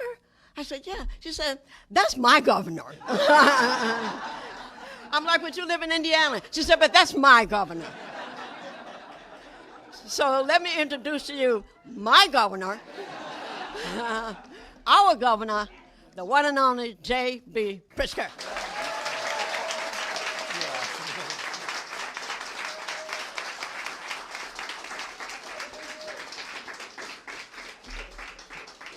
Well, good morning, everybody. I have to say that there are going to be days when I'm going to pick up the phone and call Melanie to get my get up and go. And hopefully she'll go talk to the boss upstairs. And Stacy, thank you for the work that you do as well. I know this is a family affair, and we're all very proud of the work that you all do here. I really am pleased as Punch to be here at Featherfist and to be in the presence of people who genuinely care for our fellow human beings. And when I say care for, I don't just mean in spirit, I mean in fact. And that means so much to me. You know, all of the work that we do in state government to try to lift people up, it takes people on the ground, touching people, working with people to actually make life better for particularly our most vulnerable. So I really am grateful to all of you here in the room and all who work here at Featherfist and at all the other organizations that are making a difference. I'm thrilled to stand alongside or sit alongside so many great leaders here in the room. Just quickly want to let you know who's behind me, and if I miss anybody, my apologies. Lieutenant Governor Juliana Stratton, we're going to hold our applause because otherwise we'll be here for an extra half an hour because they all are worthy of applause. Let's do that at the end.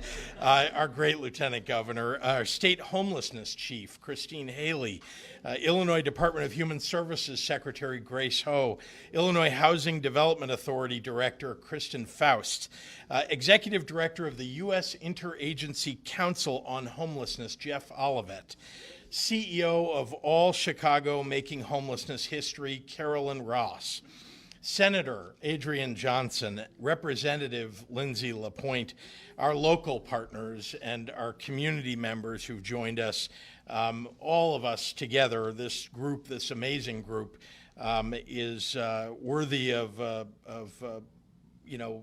recognition for the momentous step towards ending homelessness that we're making here in Illinois. All of you have contributed to the plans that we're carrying out and carrying forward and will contribute to that effort because we have much more to do. I also want to make a special thank you to Randy Horn, who we'll be hearing from shortly and who will share his story of overcoming the challenges of homelessness. I promised him that I would buy him a Cubs hat.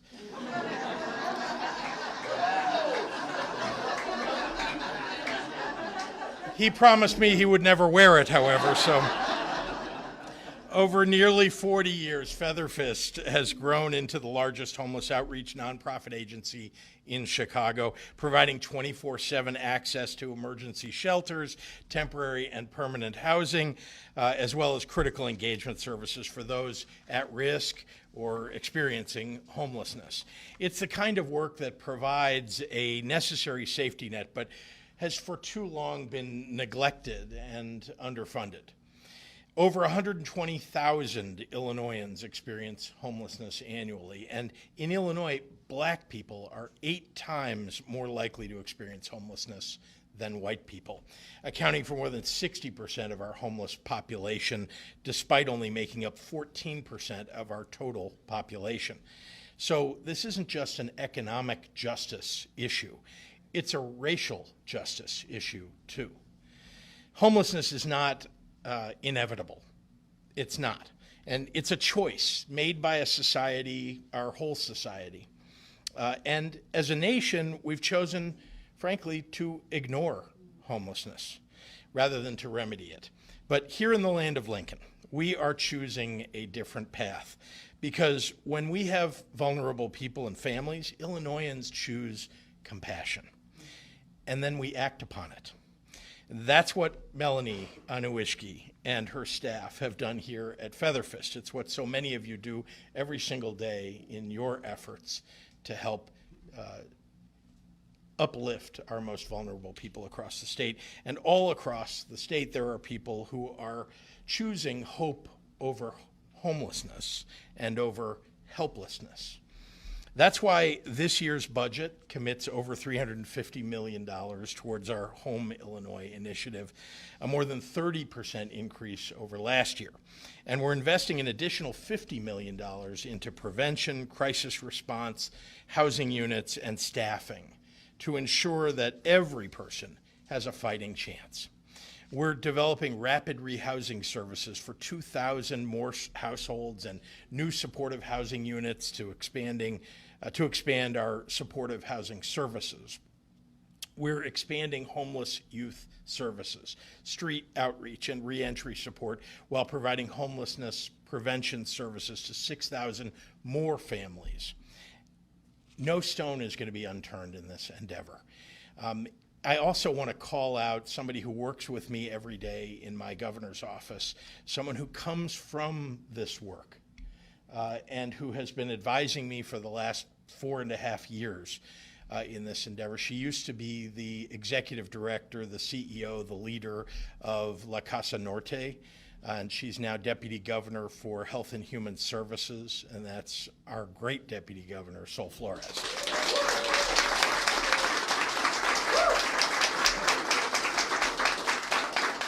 So there's nothing in my office more important when the door knock comes on my office door from Sol Flores than the focus on reaching functional zero homelessness.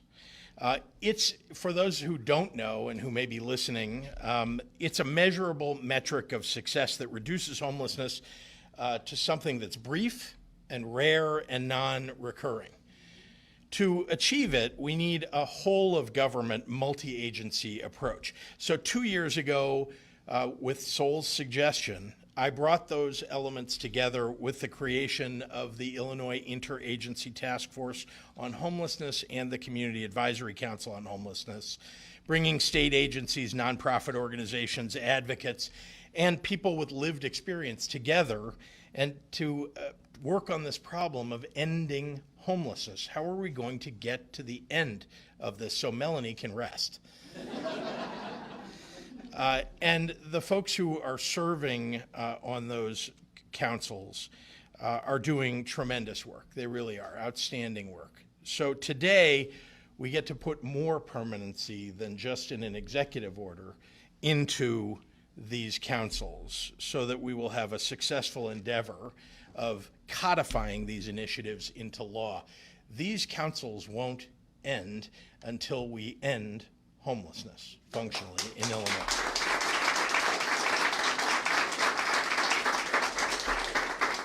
Under the leadership of Illinois' first ever Chief Homelessness Officer, Christine Haley, I'm confident that we will be successful in our mission to move Illinois to functional zero homelessness once and for all. Today we recommit ourselves with the force of this new law to a future where every Illinoisan, no matter what their circumstances were, has a safe place to call home. So with that, it's my great pleasure to turn it over to my partner in governance, a champion for our most vulnerable Illinoisans, and my friend, the Lieutenant Governor of our state, Juliana Stratton.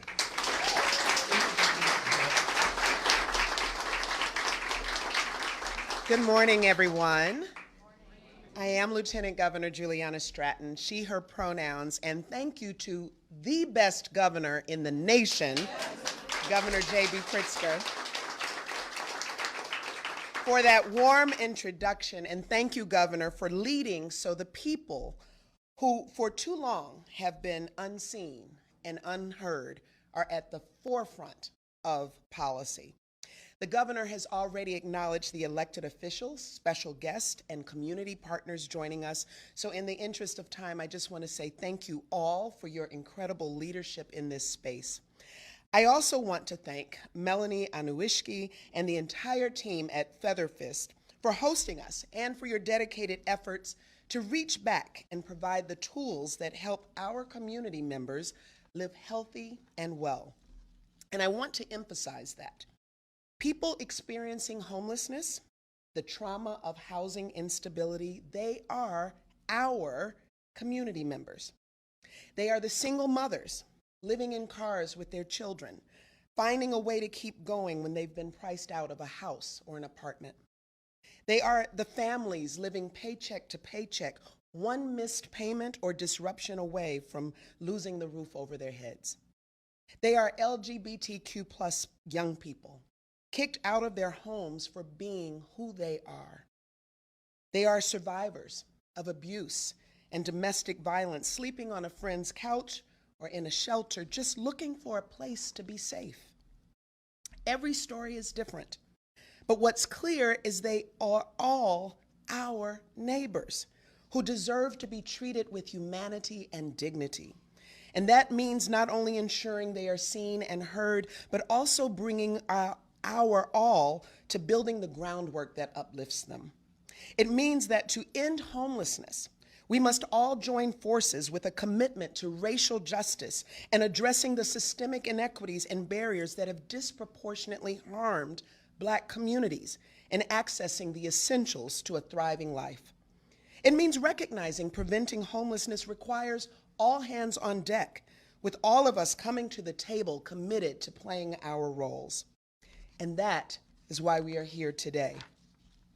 Thank you to the bill sponsors, Representative Lindsay LaPointe and Senator Adrian Johnson, because in just a moment, when Governor Pritzker signs House Bill 2831 into law, our state is making it clear that we will continue to work together so we can all move forward.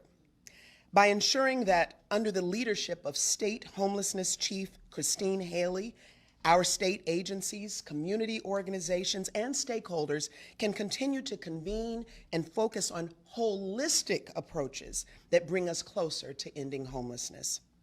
We are keeping our promise to every Illinoisan that we are dedicated to their health, safety, and their futures, because every Illinoisan belongs in the future we are building, and we stand with them to take this next great step forward. Thank you, and now it is my pleasure to now introduce a leader dedicated to supporting our neighbors and ending homelessness across our state, State Homelessness Chief Christine Haley.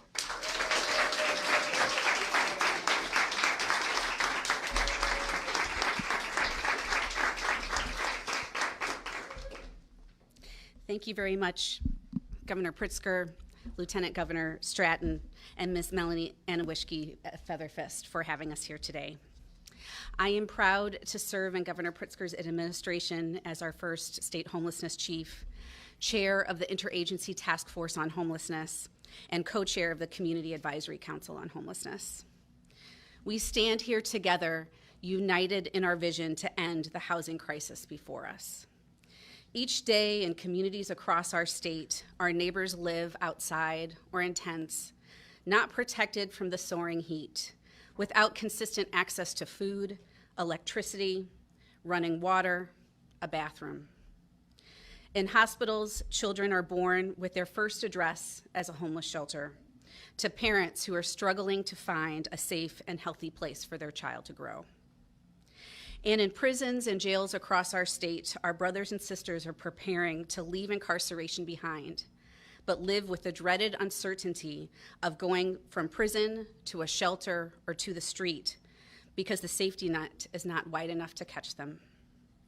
And we stand here on the south side of Chicago, one of the destinations of the Great Migration. We stand here in one of the few Black-led homeless services organizations in our state. And as we stand here, we know that this housing crisis before us is rooted in housing injustice, is rooted in segregation, is rooted in racism. We know this because in our city of Chicago, where now less than a third of its residents are Black, 73% of individuals and 90% of children and their parents who are experiencing homelessness are Black. 90%. But we must find the policy solutions that will end that disparity. Advancing policy solutions and program innovations to end homelessness is at the core of the Interagency Task Force on Homelessness, the Community Advisory Council on Homelessness, and the Office to Prevent and End Homelessness. In less than 2 years, we have launched Home Illinois, our state action plan and commitment to fight housing insecurity. We are working together to implement sound, just housing policy paired with a funded safety net to functionally end homelessness in our state. Home Illinois invests in agencies like Featherfest, who serve veterans with strong street outreach, shelter, and permanent housing. Communities across Illinois have reached the milestone of reaching functional zero for veterans. We will build from the successes of serving unhoused veterans to advance housing strategies to serve all Illinoisans, from infants to our elders. We must reach functional zero to demonstrate that we live in a state that values Black lives, that we live in a state that has the tools to fix a broken housing system. I would like to recognize the members of the task force who are here today who work towards aligning their state agency resources and strategy to advance housing justice. Secretary Grace Ho of the Illinois Department of Human Services, Executive Director Kristen Faust of the Illinois Housing Development Authority, and representatives who are here today from the Illinois Criminal Justice Information Authority, the Department of Healthcare and Family Services, the Department of Aging, and the Department of Juvenile Justice, and the Department of Employment Security.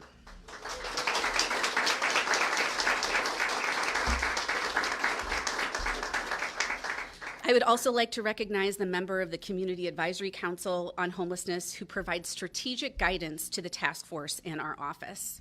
Task force members present here today are Ron Lund, Richard Rowe, Carolyn Ross, Jennifer Hill, and Naya Kelly.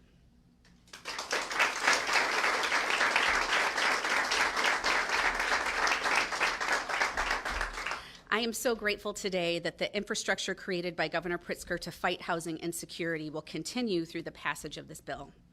Many thanks to Representative Lindsay LaPointe, Senator Adrian Johnson, and members of the Illinois General Assembly, the Legislative Affairs team from the Illinois Department of Human Services, advocates from the Supportive Housing Providers Association, Housing Action Illinois, the Illinois Shelter Alliance, the Chicago Coalition for the Homeless, and members, and Naya Kelly, who is also a member of the Interagency Council. I'm sorry, Naya. Yes.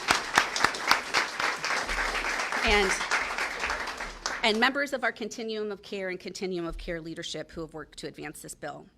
Thank you, Governor Pritzker, for your leadership in signing in this today. I look forward to continuing this work with all of you. We stand in solidarity with our friends and neighbors living outside, living in shelter, living precariously with family and friends, living in police stations. I stand with you in this fight for housing justice. I now would like to welcome to the podium Senator Adrian Johnson, who represents Illinois' 30th District. Senator Johnson.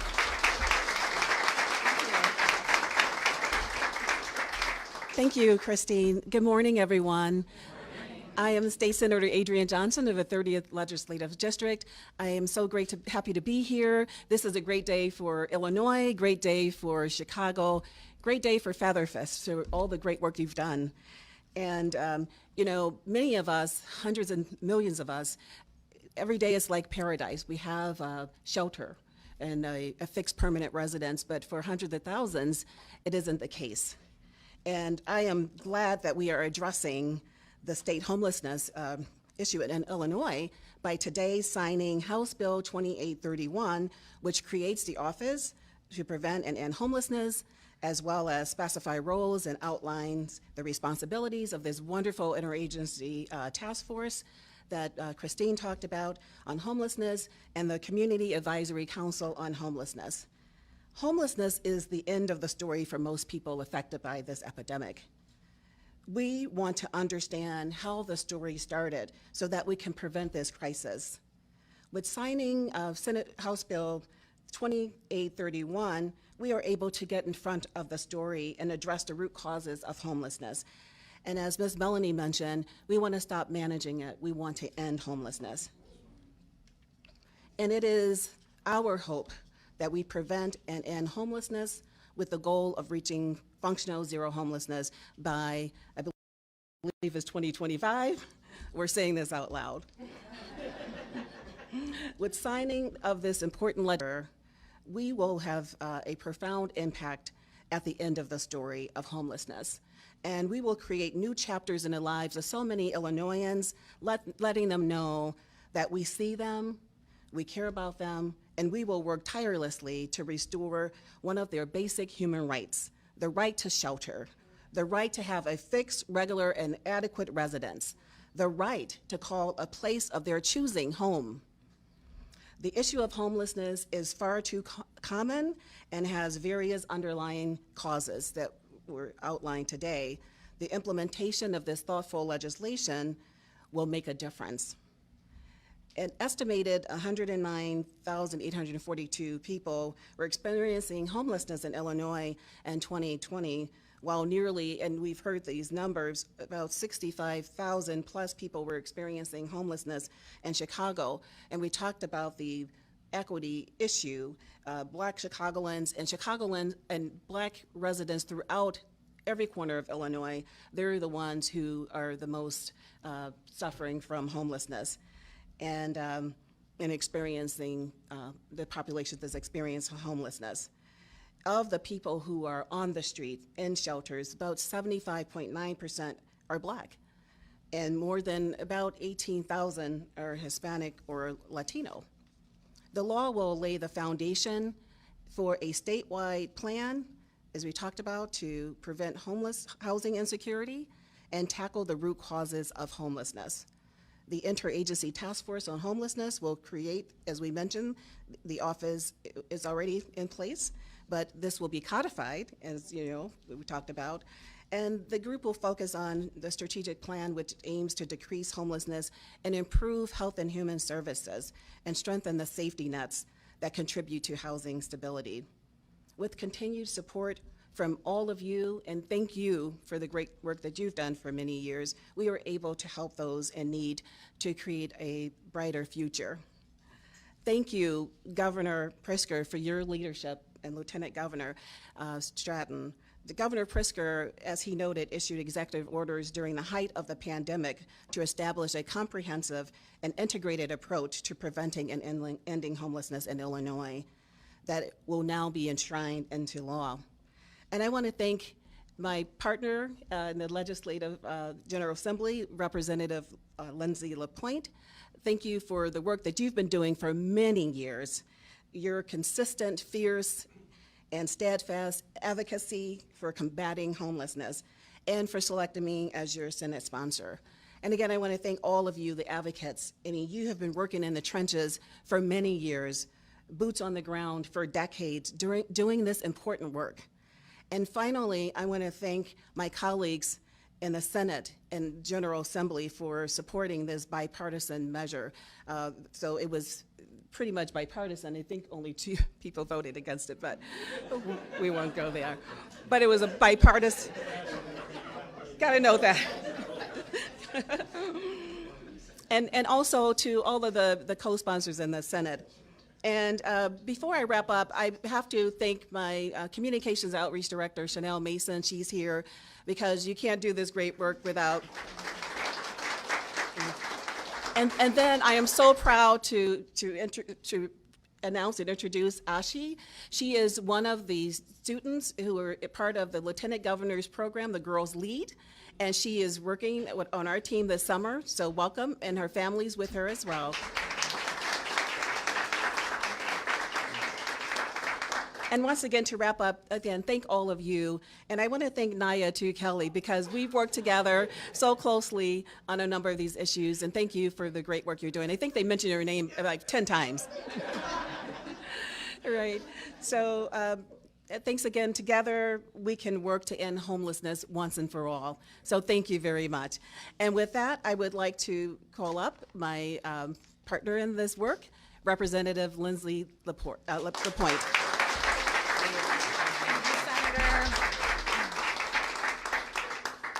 Thank you, Senator. No better partner in the Senate for a bill like this on such an important issue. Good morning, everyone. I'm Lindsay Lapointe. I'm a state representative from the far northwest side of Chicago. Drove down here this morning listening to the City Club video on youth homelessness that occurred yesterday because I am a social worker, but I'm also a policy nerd, so we do those types of things.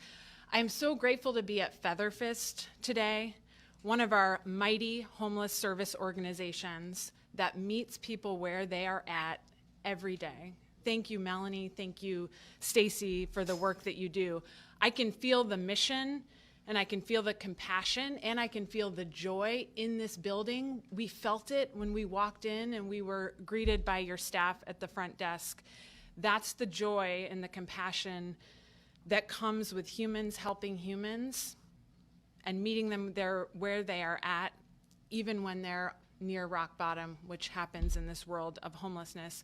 And I can feel that mission and in that joy because I've spent a lot of time in rooms like this and in church basements, which is oftentimes where we conduct our homeless services around the state of Illinois. About 16 years ago, I sat in a church basement in Maywood, Illinois, as a brand new homelessness case manager at an organization that's now called Housing Forward. And I was doing my first intake, and I was just about to learn how frayed and disconnected our homelessness resources were, and just how hard it is to claw your way out of homelessness to housing stability. And it is hard not because of individual failures. So I am extra grateful to have led this bill in partnership with Senator Johnson because it's a bill that puts a marker in the sand about what we are willing to accept for our homeless service system in Illinois. And I'm so proud to work alongside a governor who had the vision, along with his team, to create a chief homelessness officer. And Christine Haley, I think you are doing a tremendous job.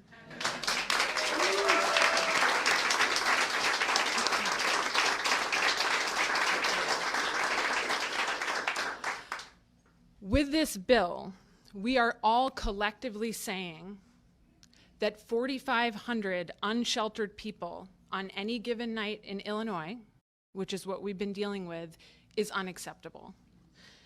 We are collectively saying that the average wait time to access homeless housing resources, not emergency shelters, but housing resources, the average wait time of 802 days in Illinois is unacceptable. We're collectively saying that we will prioritize the work to transform our past failures that have led to over 9,800 turnaways of individuals from shelters in state fiscal year 22. These numbers are our numbers. 802 days, over 9,800 turnaways. These numbers are why we fought so hard for an additional $84 million in this year's state budget for homelessness, in particular for shelter, which everyone in this room believes in their heart is a basic human need.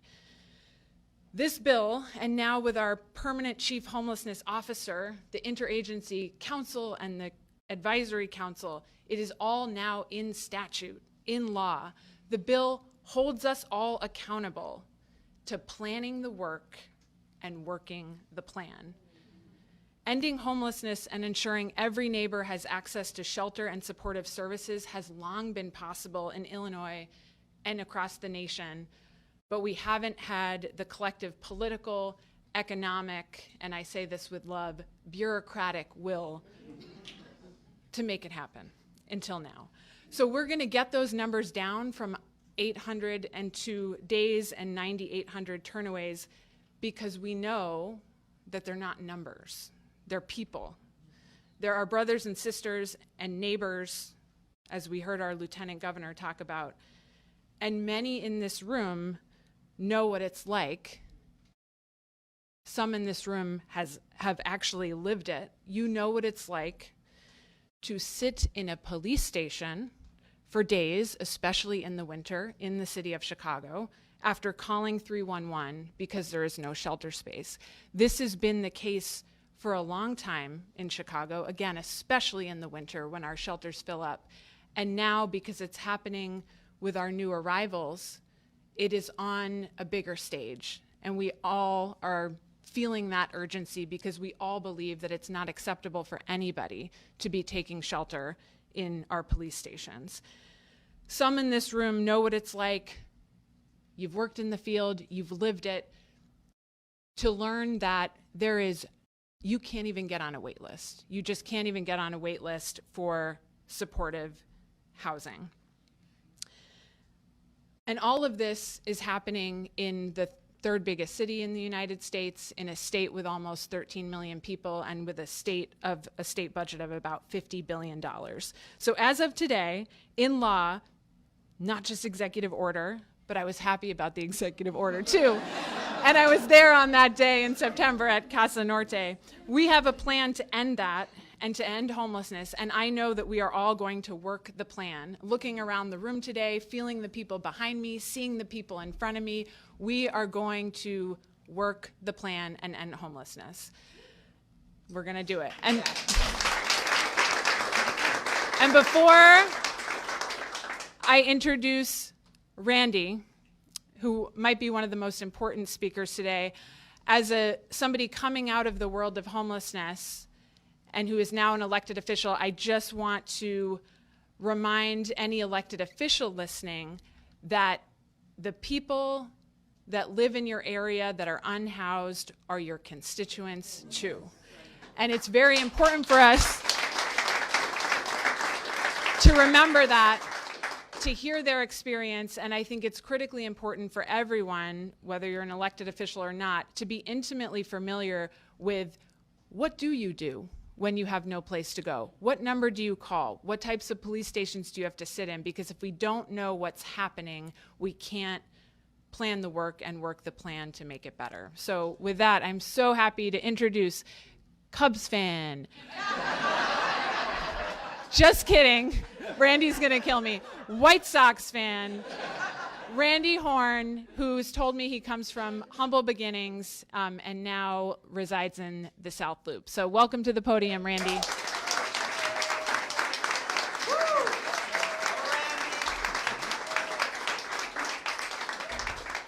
Thank you, and good morning, everyone.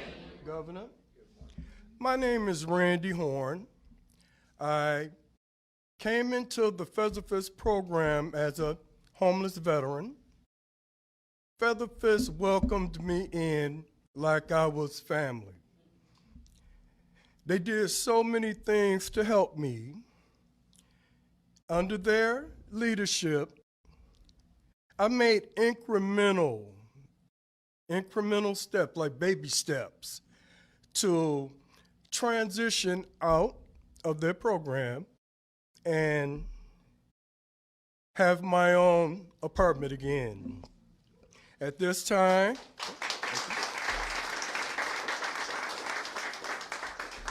I have a 10th floor apartment in the South Loop overlooking the entire Chicago skyline. It's beautiful. But that's me. It's so many other people that needs help. And under you guys' understanding, leadership, maybe we can end homelessness. I know it's an uphill climb, and I would like to say this to Featherfist, that if there's anything that I can do to help and give back, I would like to do that.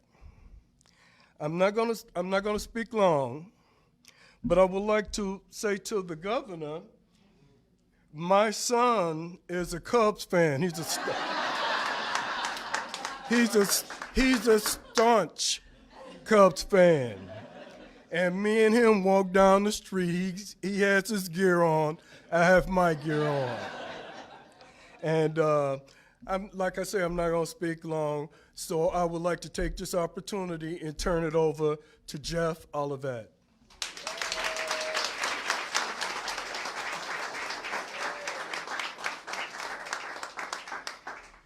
Thank you, Mr. Horn. I've been sitting up here thinking about Melanie's Indiana friend who said, "That's my governor." I mean, I've been listening to you all also, but I live in Washington, D.C., and we don't have a governor. And until we achieve statehood, which we will, maybe I'll go ahead and say it too. That's my governor.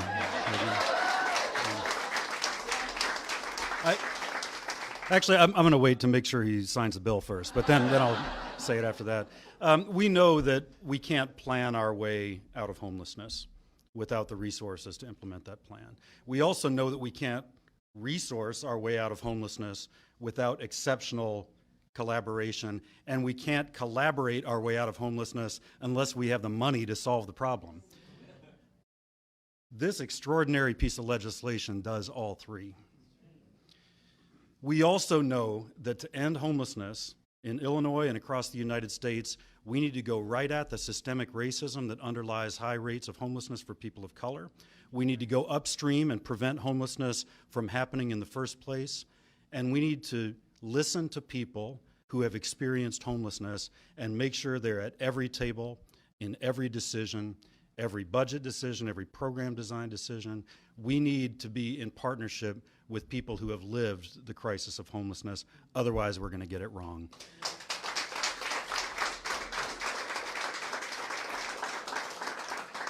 I want to congratulate you all on this extraordinary bill. It is going to make a huge difference. I also want to tell you, you have the support of the Biden-Harris administration in this work.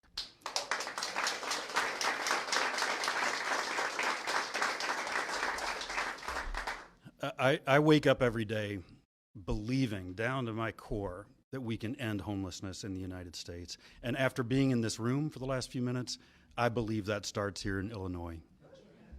I'm going to turn it to my friend Carolyn Ross.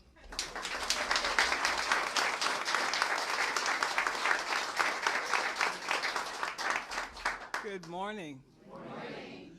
Forgive me, I have a little personal taint here. I'm sitting here listening to, how can we fail with this type of leadership and support, right? And on Sundays when I go to church, this is kind of feeling like, you know, that moment where you want to get up and testify. And so I'm just elated to be here today. This is just one of the best days. I'm Carolyn Ross, President and CEO of All Chicago. We lead the system-level effort to prevent and end homelessness here in Chicago. But today, I'm especially honored to be here as a member of the Statewide Community Advisory Council on Homelessness, first established by executive order and today confirmed by the governor's signing of this legislation. I commend and celebrate the signing of this bill, which also confirms the Illinois Interagency Task Force and the leadership position of the state homelessness chief. The forming of these essential partnerships cultivates an innovative space for collective planning, diverse representation, and statewide collaboration. Excuse me. The role of the Statewide Community Advisory Council is to provide recommendations in the development and implementation of the Home Illinois Plan to prevent and end homelessness. This is confirmation of the work that we can accomplish when we do work together. Thank you, Governor Pritzker, Lieutenant Governor Stratton, for all the support and the leadership you've given in helping this to get done. I have lived in Illinois all my life, and I've worked for almost 4 decades in this work. this is one of the happiest days of my career.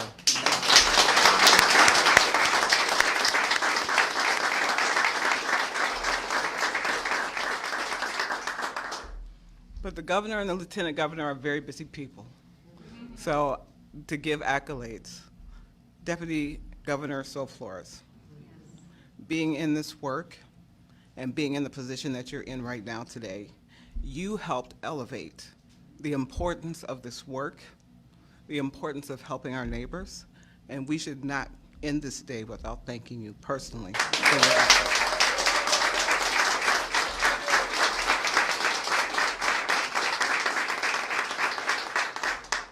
And as this has all been put together, Secretary Grace Ho of the Illinois Department of Human Services, State Homelessness Chief Christine Haley, you have all shown up today as you have shown up consistently for our neighbors experiencing homelessness and supporting the professionals who have been working nonstop despite the pandemic, through the pandemic, after the pandemic, and today.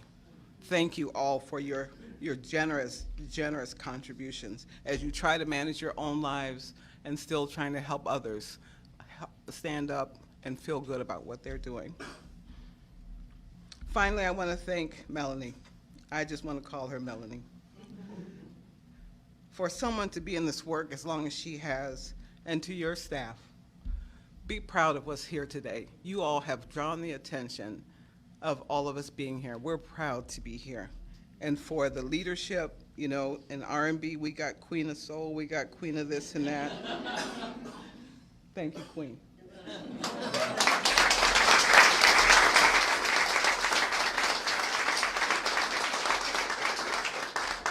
Featherfist is one of our very valued partners in the Chicago Continuum of Care, and we're all pleased to be here. Members of our continuum are here today. And I also want to thank my fellow members of the Advisory Council.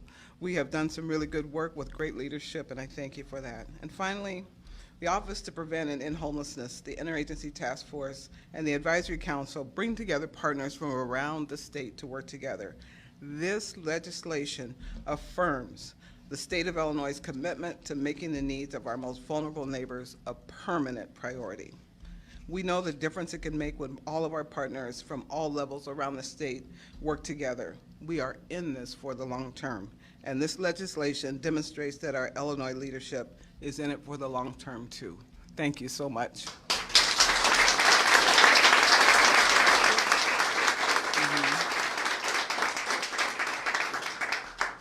You all have been so patient today. But right now it's my honor to introduce Governor J.B. Pritzker to sign this bill.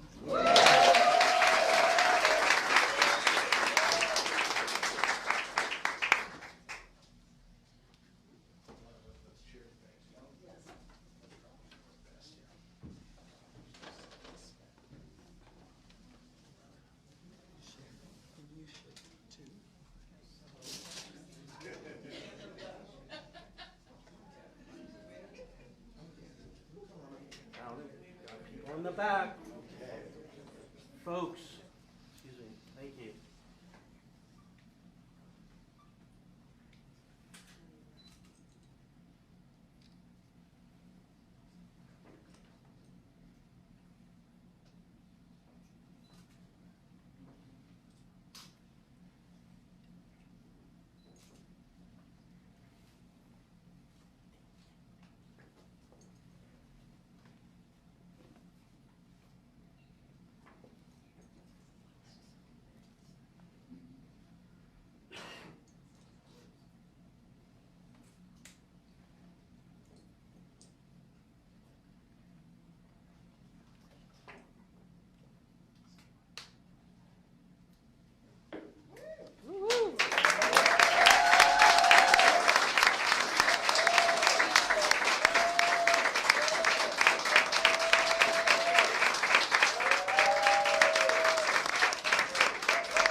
Can't happen without them.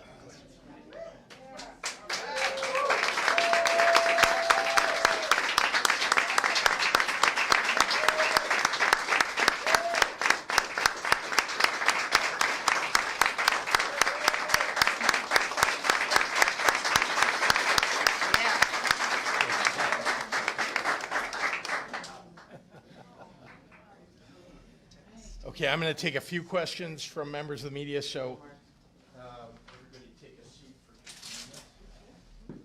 Thank you. Okay, happy to take any questions. Craig. Good morning. This seems like quite a collaboration.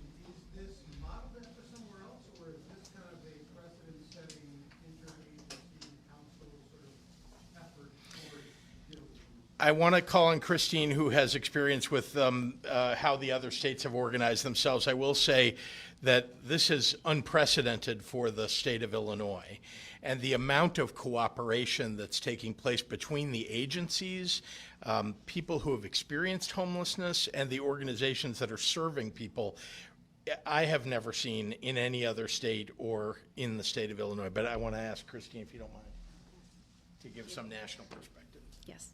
So we have here with us today Director Jeff Olivet from the U.S. Interagency Council on Homelessness, and our Interagency Council is based off of the federal model.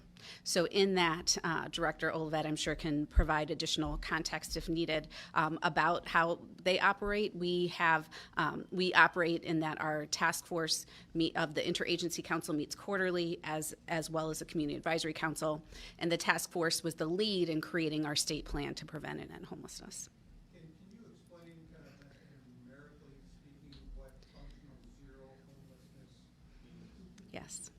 So functional zero is a designation that can be applied for by communities at the federal level, and then and also by our Community Solutions, which is a national nonprofit that provides support to communities around reaching functional zero. In that, there are technical definitions dependent upon the population by which we are speaking of. The first group that we looked at for veterans have reached this, has been the first entity that we've used functional zero for. It essentially means that there are more people that are housed every month than become homeless every month, so that we understand that there is enough of a housing supply and a strong enough system that is in place that when someone does become homeless, there is a safety net that's there to support them. It's not like a numerical thing where you're saying if you have, and I'm making up numbers, 5,000 homeless veterans, if you get it down to 500 or something like that, that doesn't really apply, is that what you're saying? So it is one in which it both looks at the number of households that are offered housing every month, and then those who are exiting and entering. For chronic homelessness, it is an actual number. So for chronic homelessness, it is also that I believe that there's no more than 3 people who are experiencing chronic homelessness in your community. So that same metric of we want to make sure that when communities apply for functional zero, and they have to apply for that designation, in that they need to demonstrate that homelessness is rare, it's brief, and it's non-recurring. It's also equitable, so that we know that the same, when we look at racial demographics, we understand that it's equitable as far as housing placement, but that it is more people housed every month than become homeless. And then for chronic, there's an actual number, so there's no more than 3 people who would be on your chronic homeless list.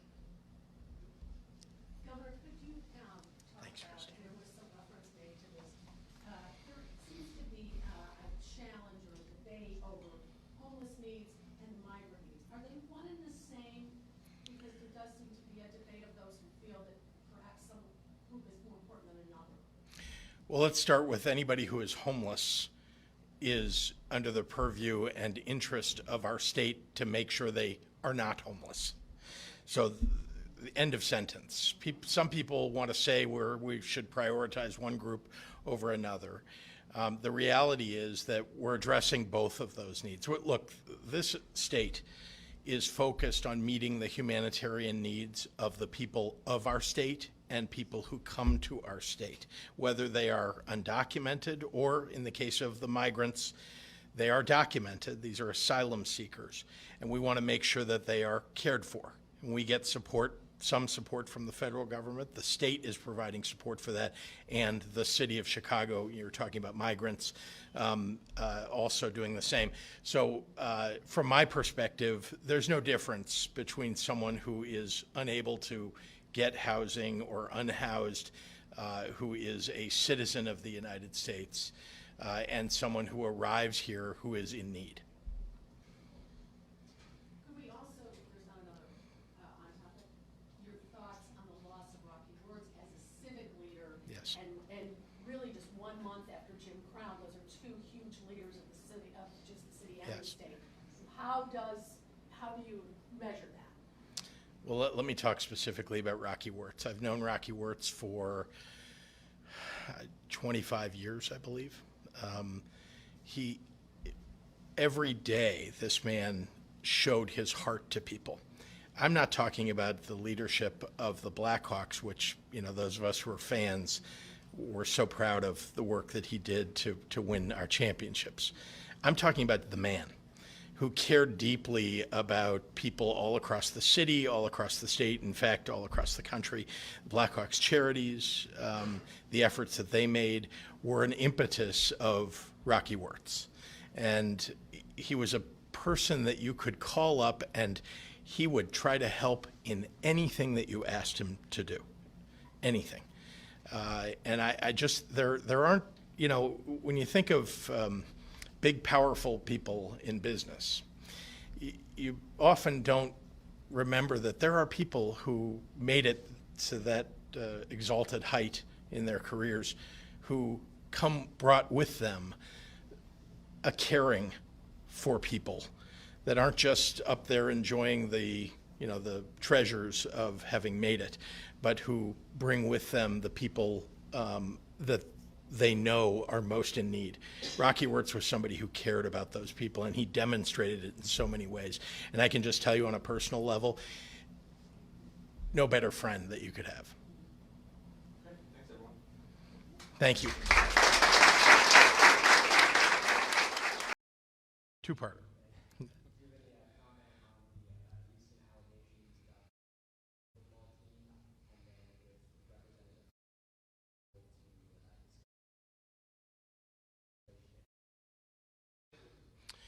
Well, I'm glad that the Northwestern president came out with a statement over the weekend and calling for accountability, which is vitally important. This is not something that should be taken lightly.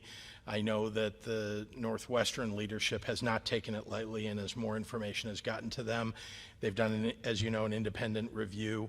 And in the end, we've got to hold people accountable who are in leadership and setting a tone for leadership. But I don't know enough of the details of the investigation to be able to comment specifically. Could we also ask you about the investigation into the Chicago police and the migrants? Yeah. Well, as I said on Friday, if the allegations are true, and there were people who are engaging in this, forced to do it, or or felt coerced, then the people who are doing the coercing need to be held accountable. And indeed, if there is force and coercion, whoever is held accountable should be fired from the Chicago Police Department. So again, there's an investigation going on by CPD and others to determine who should be held accountable, what exactly happened. Our migrants that are coming to the city deserve every protection, as do police officers. But these migrants are vulnerable. They're coming here without anything. Sometimes there isn't enough housing for them, and therefore they end up in a police department, which is the place where they should feel safe. And I know that more and more people, because of the work the mayor and his administration are doing, more and more people are finding housing outside of those precincts. So I'm hopeful anyway that there's a diminishment of the pressure within the precincts. But again, accountability is hugely important here, and I'm glad that investigation is proceeding at a pace.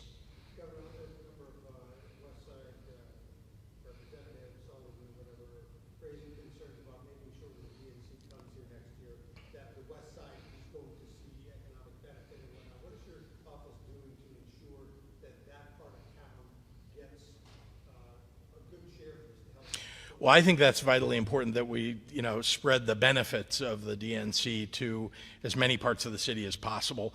My office, governor's office, isn't engaged in that, as you know. This is a political party endeavor. There's a host committee for the city, and then there's the Democratic National Committee that's also partnering with the host committee. They're actually mostly in charge of the convention itself. So I've talked to the mayor about this. He also thinks it's important that we spread the benefits of the convention to many parts of the city, and so we're working to try to figure out, again, it's a political endeavor, so not in my state position, but to spread the benefits of the convention to other parts of the city. Let's do one more. Could we hear from Representative Buckner about Northwestern? Of course.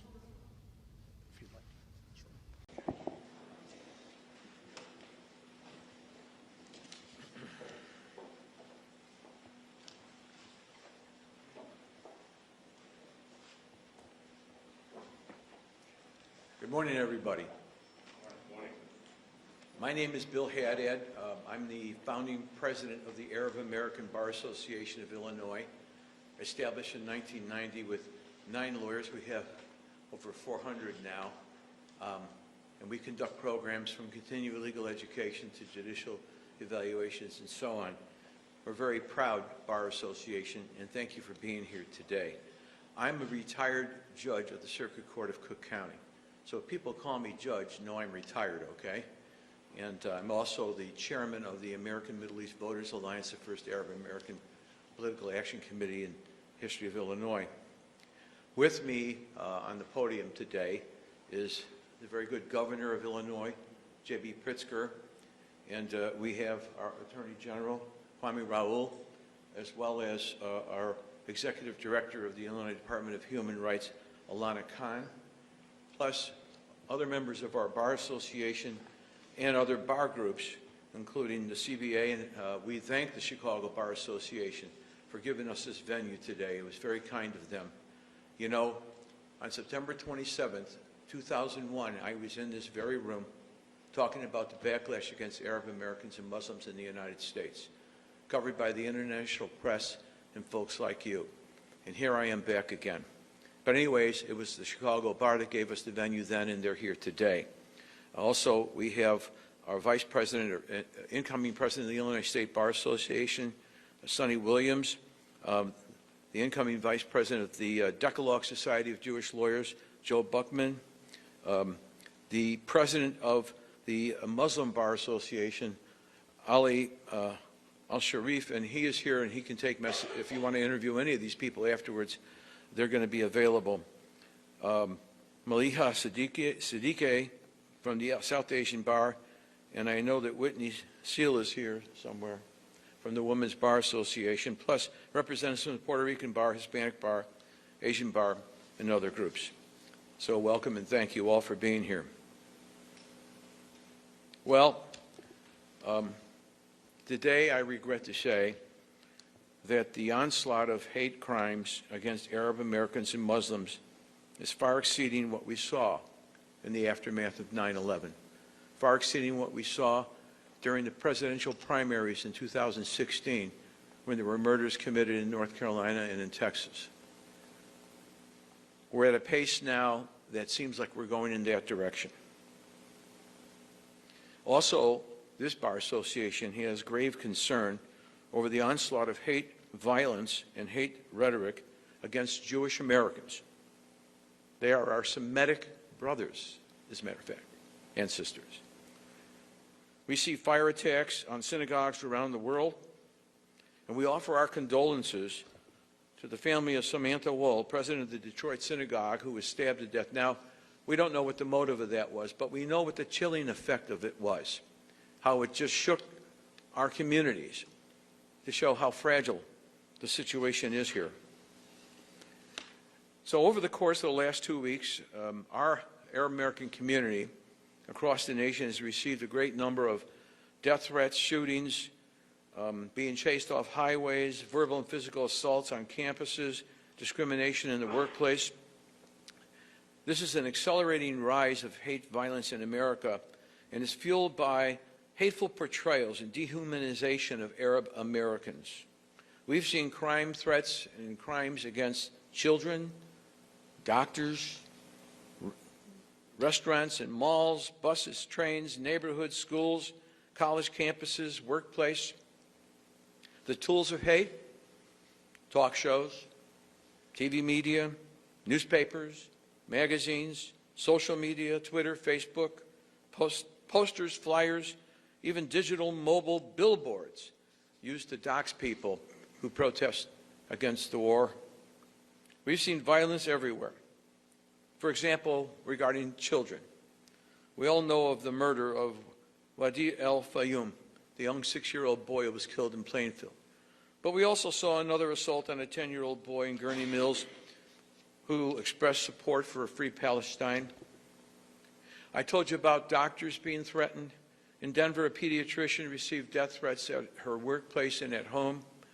Callers saying, quote, "We'll kill all the Palestinians," unquote, or, quote, "We'll kill your family," unquote. We also know of 3 doctors out in Colorado who were denied patient referrals because of their Palestinian heritage, as reported. In the neighborhoods, we know of a gunman who shot up a family home of Arab Americans in Greenwood, Colorado. In a Palestinian neighborhood nearby, families have been told you need to be beheaded. In Lombard, we know of an Illinois Muslim man who was attacked and told to leave the country. They threatened to shoot him. A Muslim man in another Illinois town was followed and harassed. A letter to a Bridgeview resident was sent to this resident. I can't read all of the profanity, but it read in part, "Kill, beat, deport forever all of these illegal, dirtbag, mooching aliens in our white-only society." A letter to another Bridgeview resident. "Get out of Bridgeview or die." A note that was placed on the door of another Palestinian resident. "Muslims will be killed, death to Islam. You need to be beheaded." Many of you know about what happened out in Bridgeview School. All-girls Muslim school was shut down because they received a note that threatened to kill all, quote, black-skinned Muslim children, cut your filthy heads off. Threatened attacks and threatened to rape women. In restaurants and malls, a family ordering food at a Burger King was harassed and threatened. A Muslim restaurant owner in South Jersey came to work to find a torn-up Koran in front of her restaurant. A mother shopping out here in Glendale Heights was subjected to egging due to her faith.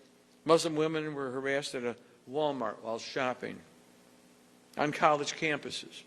This is pretty new and disturbing and insidious because we didn't have this back in 2001 or during the primaries in 2016. In Pennsylvania, a man was arrested after yelling slurs and pointing a gun at pro-Palestinian protesters. In Los Angeles, the UCLA students who were at a webinar on Gaza were threatened by unidentified men. On campus, other females were attacked and threatened with rape. In Boston, Palestinian Cultural Center for Peace was spray painted with the word Nazi. Philadelphia, a mosque was vandalized with graffiti. But the pressure on universities by mega donors is new. Pressure on Harvard, University of Pennsylvania, and other colleges and universities by mega donors who are threatening. The Arab American Anti-Discrimination Committee said, quote, "There is disturbing news, pressure by alumni and donors to universities and law schools to punish schools who tolerate students who demonstrate their views on the conflict." Student professors and student protesters have been threatened with blacklisting, doxing. Now, this governor, thank God, signed an anti-doxing bill. But elsewhere, doxing goes on and on college campuses. What's that? Malicious spread of private information on social media to out and embarrass and blacklist protesters. We're seeing that on Twitter and Instagram. We see pictures of protesters on digital mobile billboards, their private information on posters, and even flyers affixed to telephone poles and walls. It's all been reported. In the workplace, the Washington Post wrote yesterday that a handful of people, including a law student, an airline pilot, and an adult influencer, lost their jobs and faced discipline for their online posts against the war. Employees of companies like Google and Amazon calling for a ceasefire were unfairly censored, according to the Post. An Amazon employee said, "A lot of us are dealing with harassment. They're scared to speak out." Just yesterday, Newsweek reported that there was a rally in Minneapolis of 5,000 protesters, and somebody drove a vehicle into that rally. Does that remind you of anything about mishire, which caused an anti-hate bill in federal Congress? The Daily Mail reported yesterday that a gunman was dragged away from a Palestinian demonstration in Skokie, accused of shooting a gun in the air, and so on. We are proud to be Arab Americans. We are proud of what we've done for this country. We have fought for this country in every war since World War I to Afghanistan. The first jet ace in Korea was a guy named James Jabara, Arab American. Four-star general, commander of NATO, George Julwan, Arab American. The first teacher in space, although her name is McAuliffe, it's a Lebanese mother, Krista McAuliffe, died on the Challenger, first teacher in space, Arab American. Humayun Khan, a Muslim American soldier who died in Iraq when he thwarted a suicide bomber headed for the mess hall to kill hundreds of soldiers, died serving his country. And then there's Michael Mansour. I wonder if any of you know who he is. A Navy SEAL who served his country in Iraq, who jumped on a grenade, lost his life to protect other Navy SEALs in Iraq, received the Congressional Medal of Honor, Arab American. We're proud of our people, Nobel Prize winners, community activists, humanitarians such as Danny Thomas, who founded St. Jude Children's Research Hospital with other Arab Americans. Danny Thomas's stage name was Danny Thomas. His real name, birth name, was Amos Jacobs Carouse. He said about St. Jude's, "No child should die in the dawn of life." And we're all grieving for the 6-year-old boy and others, 1,900 that reportedly were killed overseas, the terrible Hamas raid that killed children. We all grieve for children who die in the dawn of life. In conclusion, the Arab American Bar Association of Illinois has some proposals, 6 of them which we wish to announce today.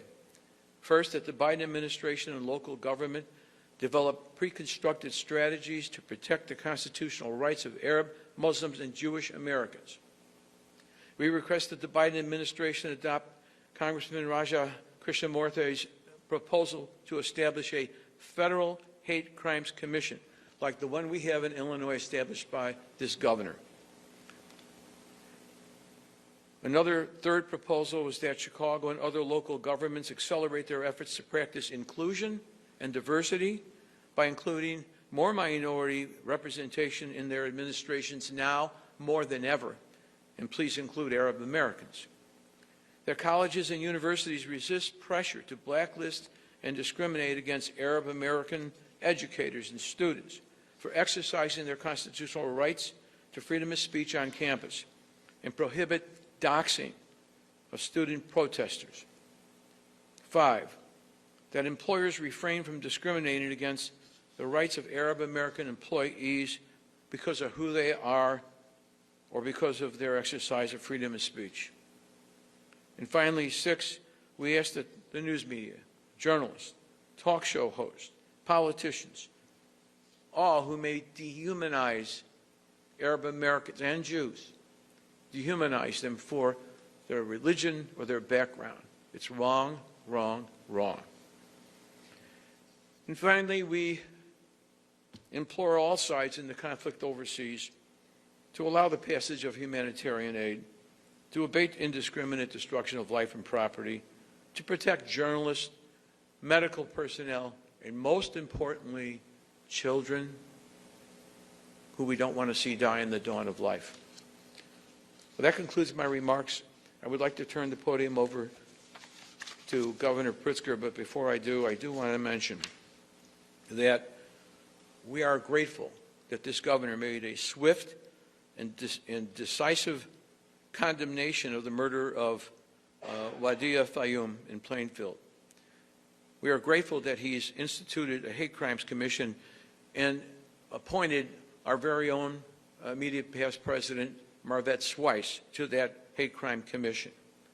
That he just signed the amendment to the Illinois Classification Act. Sounds kind of bureaucratic, but every minority was included on this act that created data sets and monitoring minorities, everyone but us. And he added MENA Americans to that. He's the first government official to include the MENA category in all applicants to his office. MENA being Middle East, North African, in case you don't know. And we are grateful to him and his Deputy Chief of Staff, Jordan Abladei, for all that they've done for our community. And at this time, Mr. Governor, would you please? Thank you, Judge. Thank you.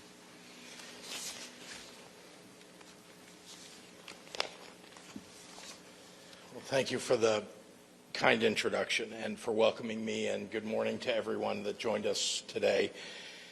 In the last 2 weeks since the Israel-Hamas war began, here in Illinois, we've seen an alarming increase in anti-Arabism, in Islamophobia, in anti-Semitism, and not just here, but throughout the nation and across the globe. Often in the last week, we have seen that this moment has brought intolerance and bigotry and hatred from other groups, not Jewish or Muslim, but the ones who seek to use this moment to foment attacks upon either or both communities. Online hatred has skyrocketed on every social media platform. Synagogues, mosques, and places of worship have been vandalized and desecrated. And Palestinians, Arabs, and Jews from Chicago to Dearborn to New York City are fielding threats left and right. I am genuinely concerned for people's personal safety. Threats can transform into violence. We've seen that. And we all know it all too well. 2 weeks ago, up north in Glencoe, I met with the family of Hirsch Goldberg Poland, who was severely injured and taken hostage and is being held by Hamas in Gaza. His family is from Illinois. I joined the Palestinian Muslim community in Bridgeview at a funeral and met the grieving family of Wadia al-Fayoumi, a 6-year-old boy, who was murdered and taken from his family, whose life has been ended by a right-wing extremist. Wadia didn't worry about what was happening half a world away, but that didn't stop the horror from reaching his doorstep. So now it is clear. It is up to us, those left grieving in the wake of these tragedies, to stand together against the very hatred that took them hostage or killed them, to reject the notion that Muslims and Jews and Palestinians here are responsible for the actions of governments thousands of miles away. And we must honor Wadia and the other innocent people who have been killed by safeguarding the lives of other Palestinians and Jewish people and Arabs who live among us. Hate has no home here in Illinois. It's a phrase I've used time and time again. But hate always has an insidious way of trying to move in if we let it. So we must stand together to reject it. For the Muslim child scared to attend mosque, for the Jewish child scared to attend synagogue, for the Palestinian children and Jewish children from Chicago to Gaza City to Jerusalem, who think the world is against them. But it's coalitions like the people who are standing here today. It's coalitions like these that give me hope. Where our world has failed, we stand here united, across religions, across ethnicities, to renounce hatred, to show our Muslim and Jewish neighbors in mourning that we stand with them, and to chart a new course, one of solidarity, justice, and humanity. With that, it is my honor to turn the podium over to our great Attorney General, Kwame Raoul. Thank you, Governor. I want to thank the Arab American Bar Association for inviting me here today to recommit myself and my office's resources to fight against hate against all people. Specifically, the conflict in the Middle East has caused an unacceptable uptick in anti-Arab, anti-Islamic, anti-Semitic rhetoric, and in some instances, criminal violence. We join unequivocally in condemning hate crimes and hate speech, whether it occurs in the workplace, at educational institutions, on social media, or in the community at large. Moreover, we stand ready to respond where appropriate. Our office has used tools of both civil action and criminal prosecution to fight against hate crime. Additionally, with the help of financial support from the Department of Justice, we are engaging in training law enforcement partners to help identify hate crimes when they occur and ensure that these heinous crimes are reported to law enforcement. Historically, we've called on social media platforms to do their part to root out hateful rhetoric that is often spewed on their platforms. We have worked with the United States Secret Service's National Threat Assessment Center to train the public on how to prevent targeted mass violence that may arise from hate. Such acts are often preceded by hateful rhetoric on social media and elsewhere. I've engaged in numerous public forums to educate citizens of various communities, including the Arab American community, of their rights. I do so to contribute to the breaking down barriers and increasing reporting of hate crimes. These forums not only ensure residents know their rights, but also help bridge the gap between community and law enforcement agencies. Any instance of hate should be immediately reported to law enforcement or my office by calling our civil rights hotline at 1-877-581-3692.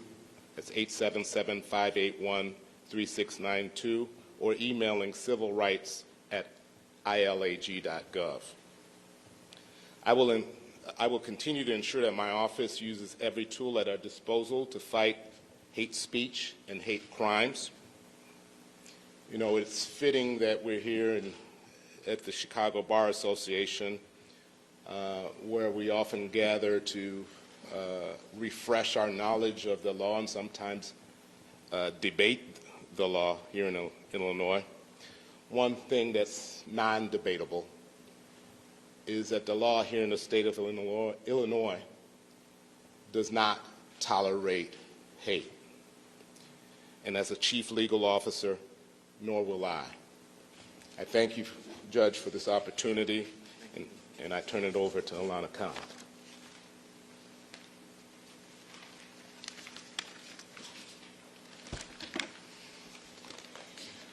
Good morning. Thank you, Judge, and the Arab American Bar Association.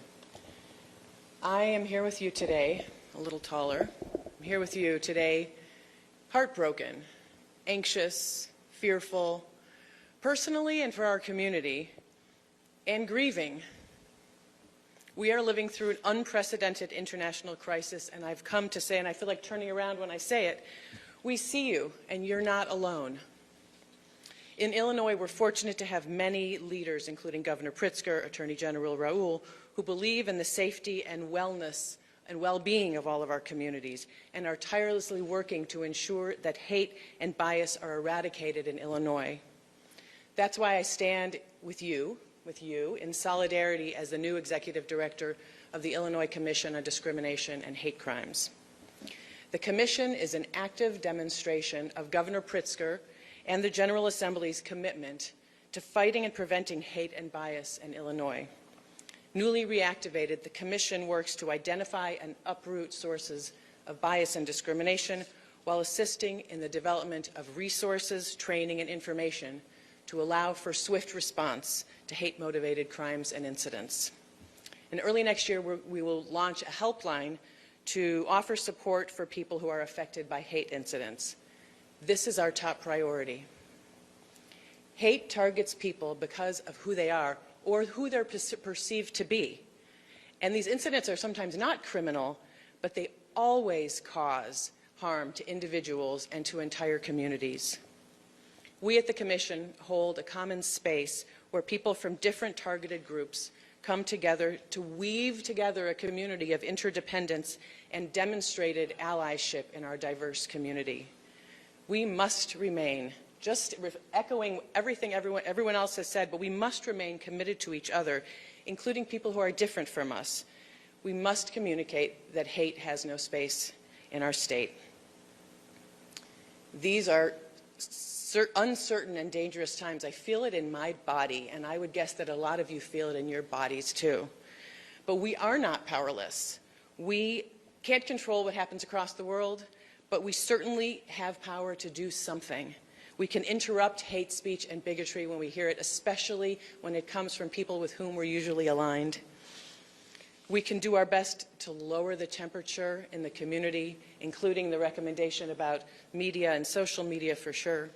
We can show up for each other, ask after our neighbors, see how they're doing, ask after strangers who often are neighbors who are a little farther away, and we can actively advocate for each other. Even if people in our own communities balk, we must be committed to caring for each other and ensuring a safe community for all of us. Finally, if you're a victim or a witness of a hate crime, please call 911. If you need help reporting or getting the care that you need, contact your local Human Relations Commission. In Chicago, of course, it's the Chicago Commission on Human Relations, or a social service agency who can help. You know, sometimes people are afraid to report hate crimes for good reason, and there are services out there that can walk with people through the process. And if you believe you're a victim of discrimination in any way, contact the Illinois Department of Human Rights.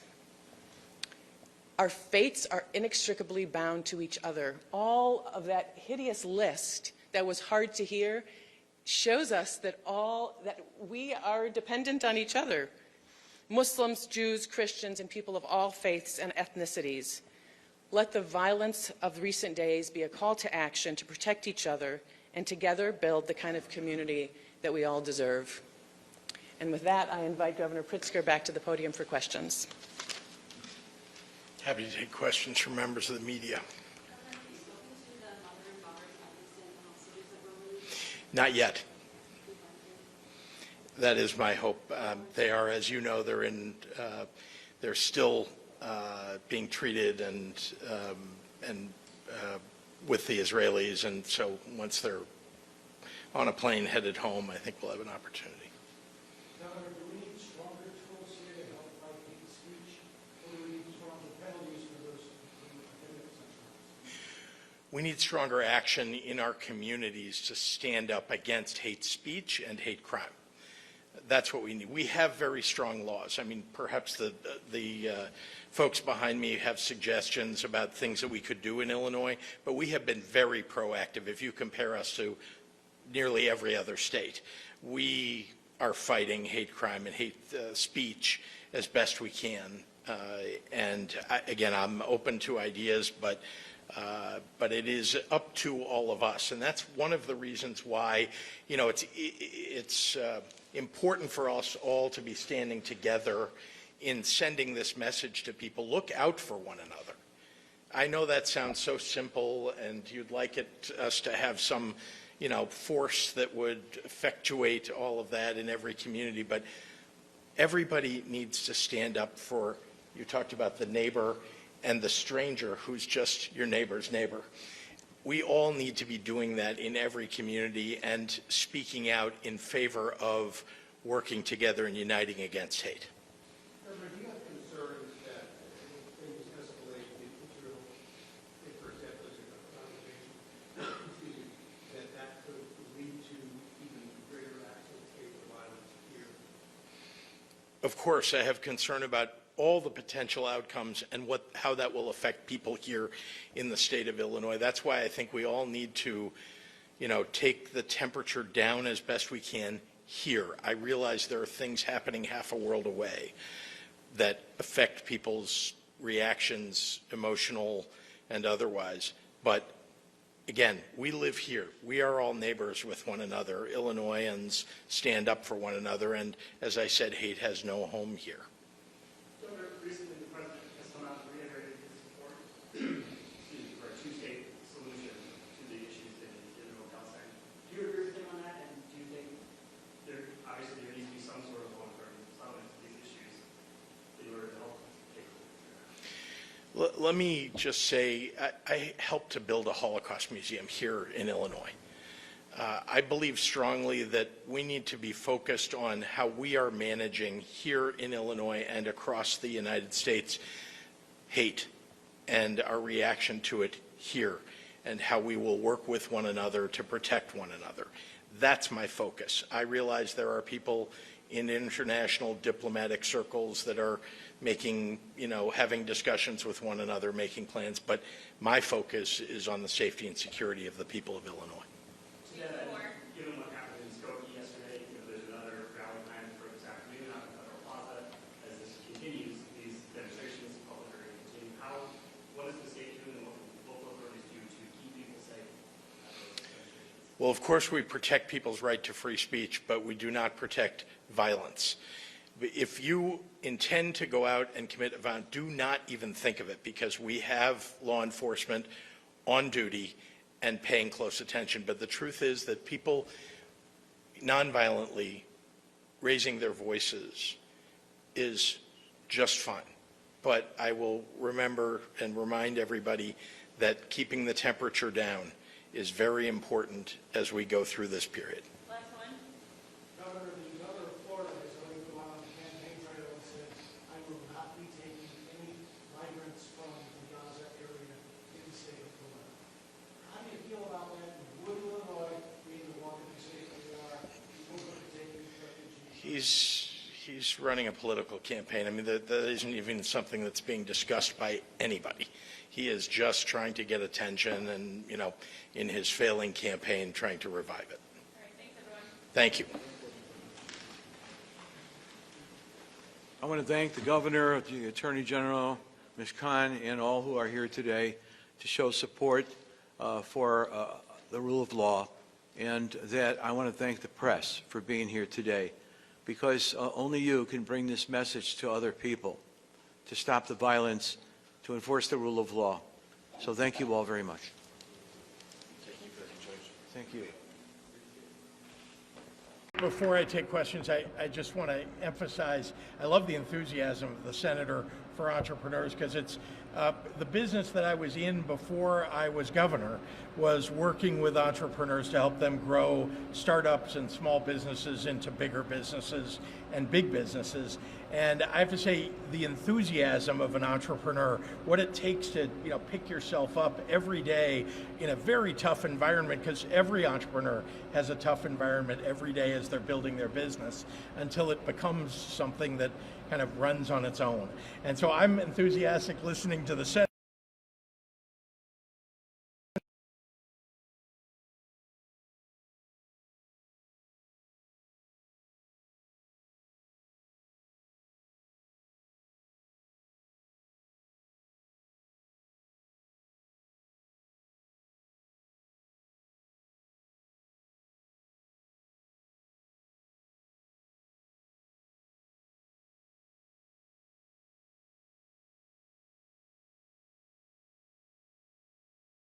Get outside the Chicago area if you live here and travel the state of Illinois and visit these businesses, because they're selected for a reason, because their products, their services are second to none. So with that, happy to take any questions from members of the media. Yes, sir. Charlie.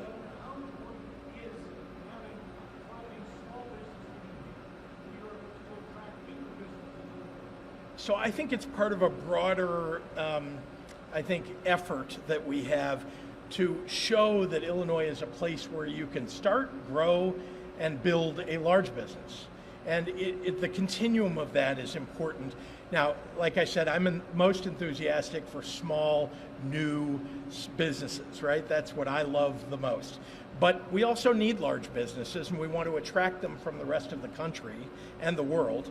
And we want the businesses that are already here in Illinois to grow. And so I've made it a mission to work with the large businesses to figure out what it will take for them to grow, and also to figure out all the things that small businesses need. Sometimes it's some infrastructure investment in the main streets of the cities that they're in, DuQuoin, for example, or sometimes it's direct grants that we've needed to do during the COVID pandemic. Sometimes it's helping people to grow from where they are now to something bigger. So I'm enthusiastic for all levels of businesses, but you're right, or the implication of your question is right, and that is we've got to look at everything. The enthusiasm I have, I'll just say one more thing, for the small businesses is also about that's where the big businesses come from. Every one of the small businesses that gets started has the potential to become one of the major industries in Illinois. And we want them all to become that and give them all the kind of help and support and lift them up in every way that we can. And I think state government hasn't done enough of that in the past. And I've tried to make it so that the Department of Commerce, the governor's office, and every aspect of government is focused on whatever the needs of small businesses are, we should be responsive to.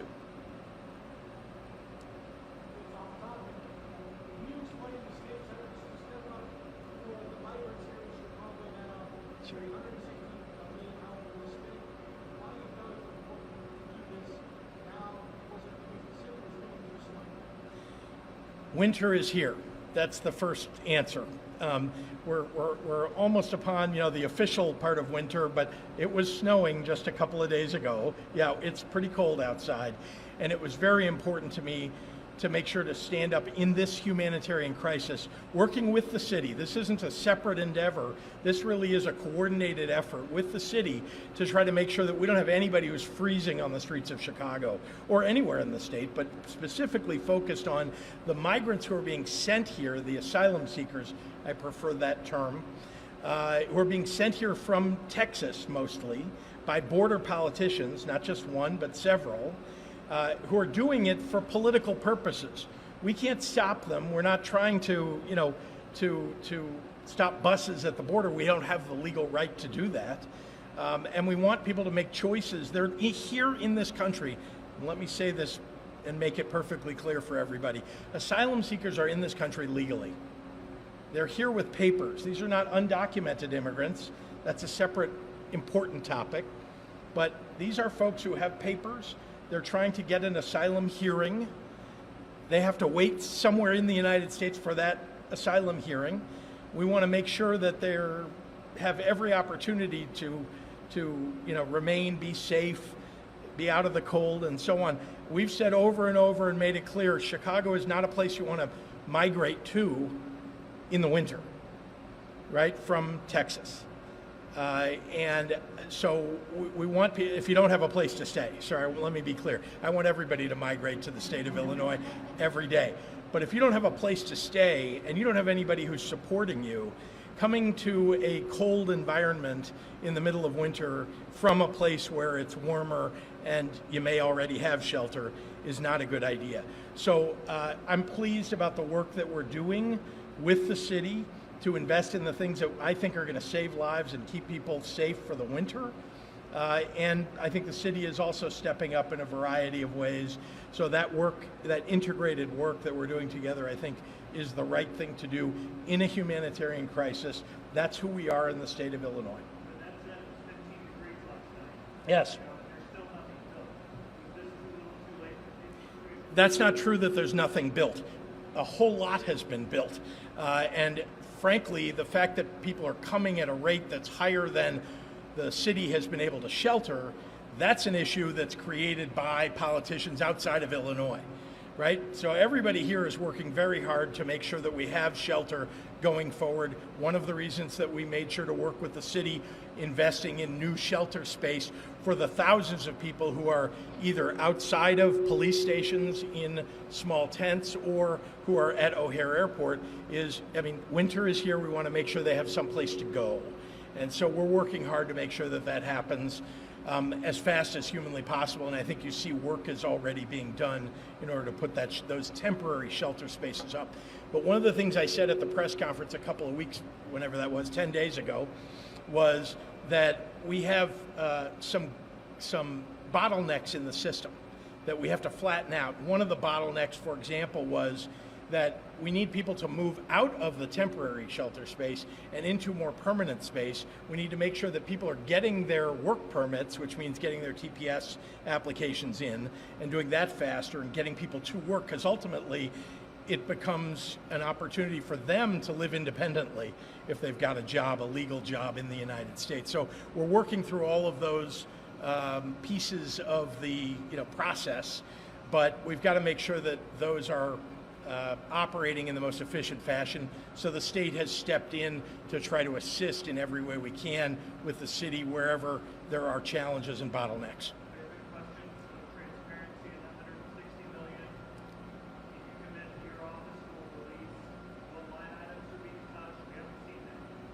You haven't seen that yet? It's actually in the budget. You can see that.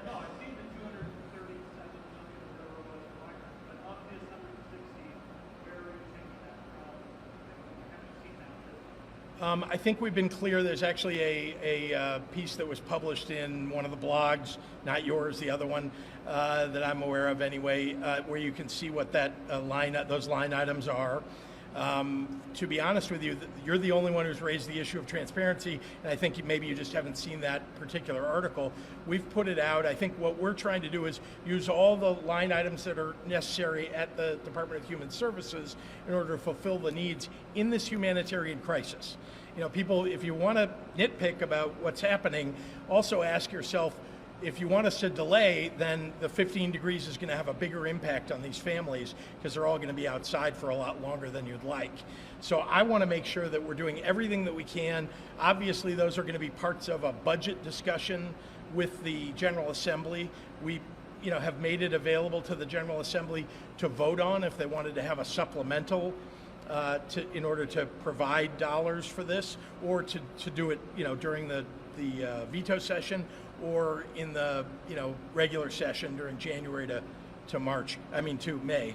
It'd be great if we could end in March, but January to May, and so those are decisions that the General Assembly will make, with us going forward.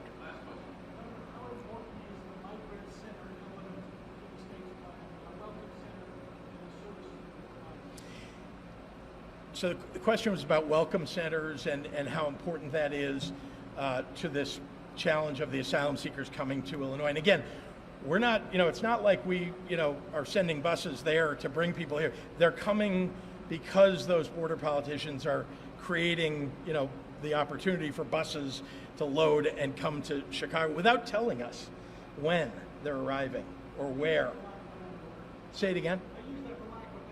Yeah, I don't mean to be correcting you. I just mean to be describing for people listening that when they arrive, we want them to go to a specific place. Sometimes they're just getting dropped anywhere in front of what we used to call the Willis Tower or the Sears Tower. I'm not sure what to call it anymore. That tower, which is not a welcome center, right? So we want to create one place for them to arrive and make sure the buses are actually going there. That's one thing. The welcome center's importance is this, that there were people who were arriving in this city who were being shown into temporary shelter when actually what they really wanted was they've got relatives in another state, in Minnesota, Michigan, and some other place in the north.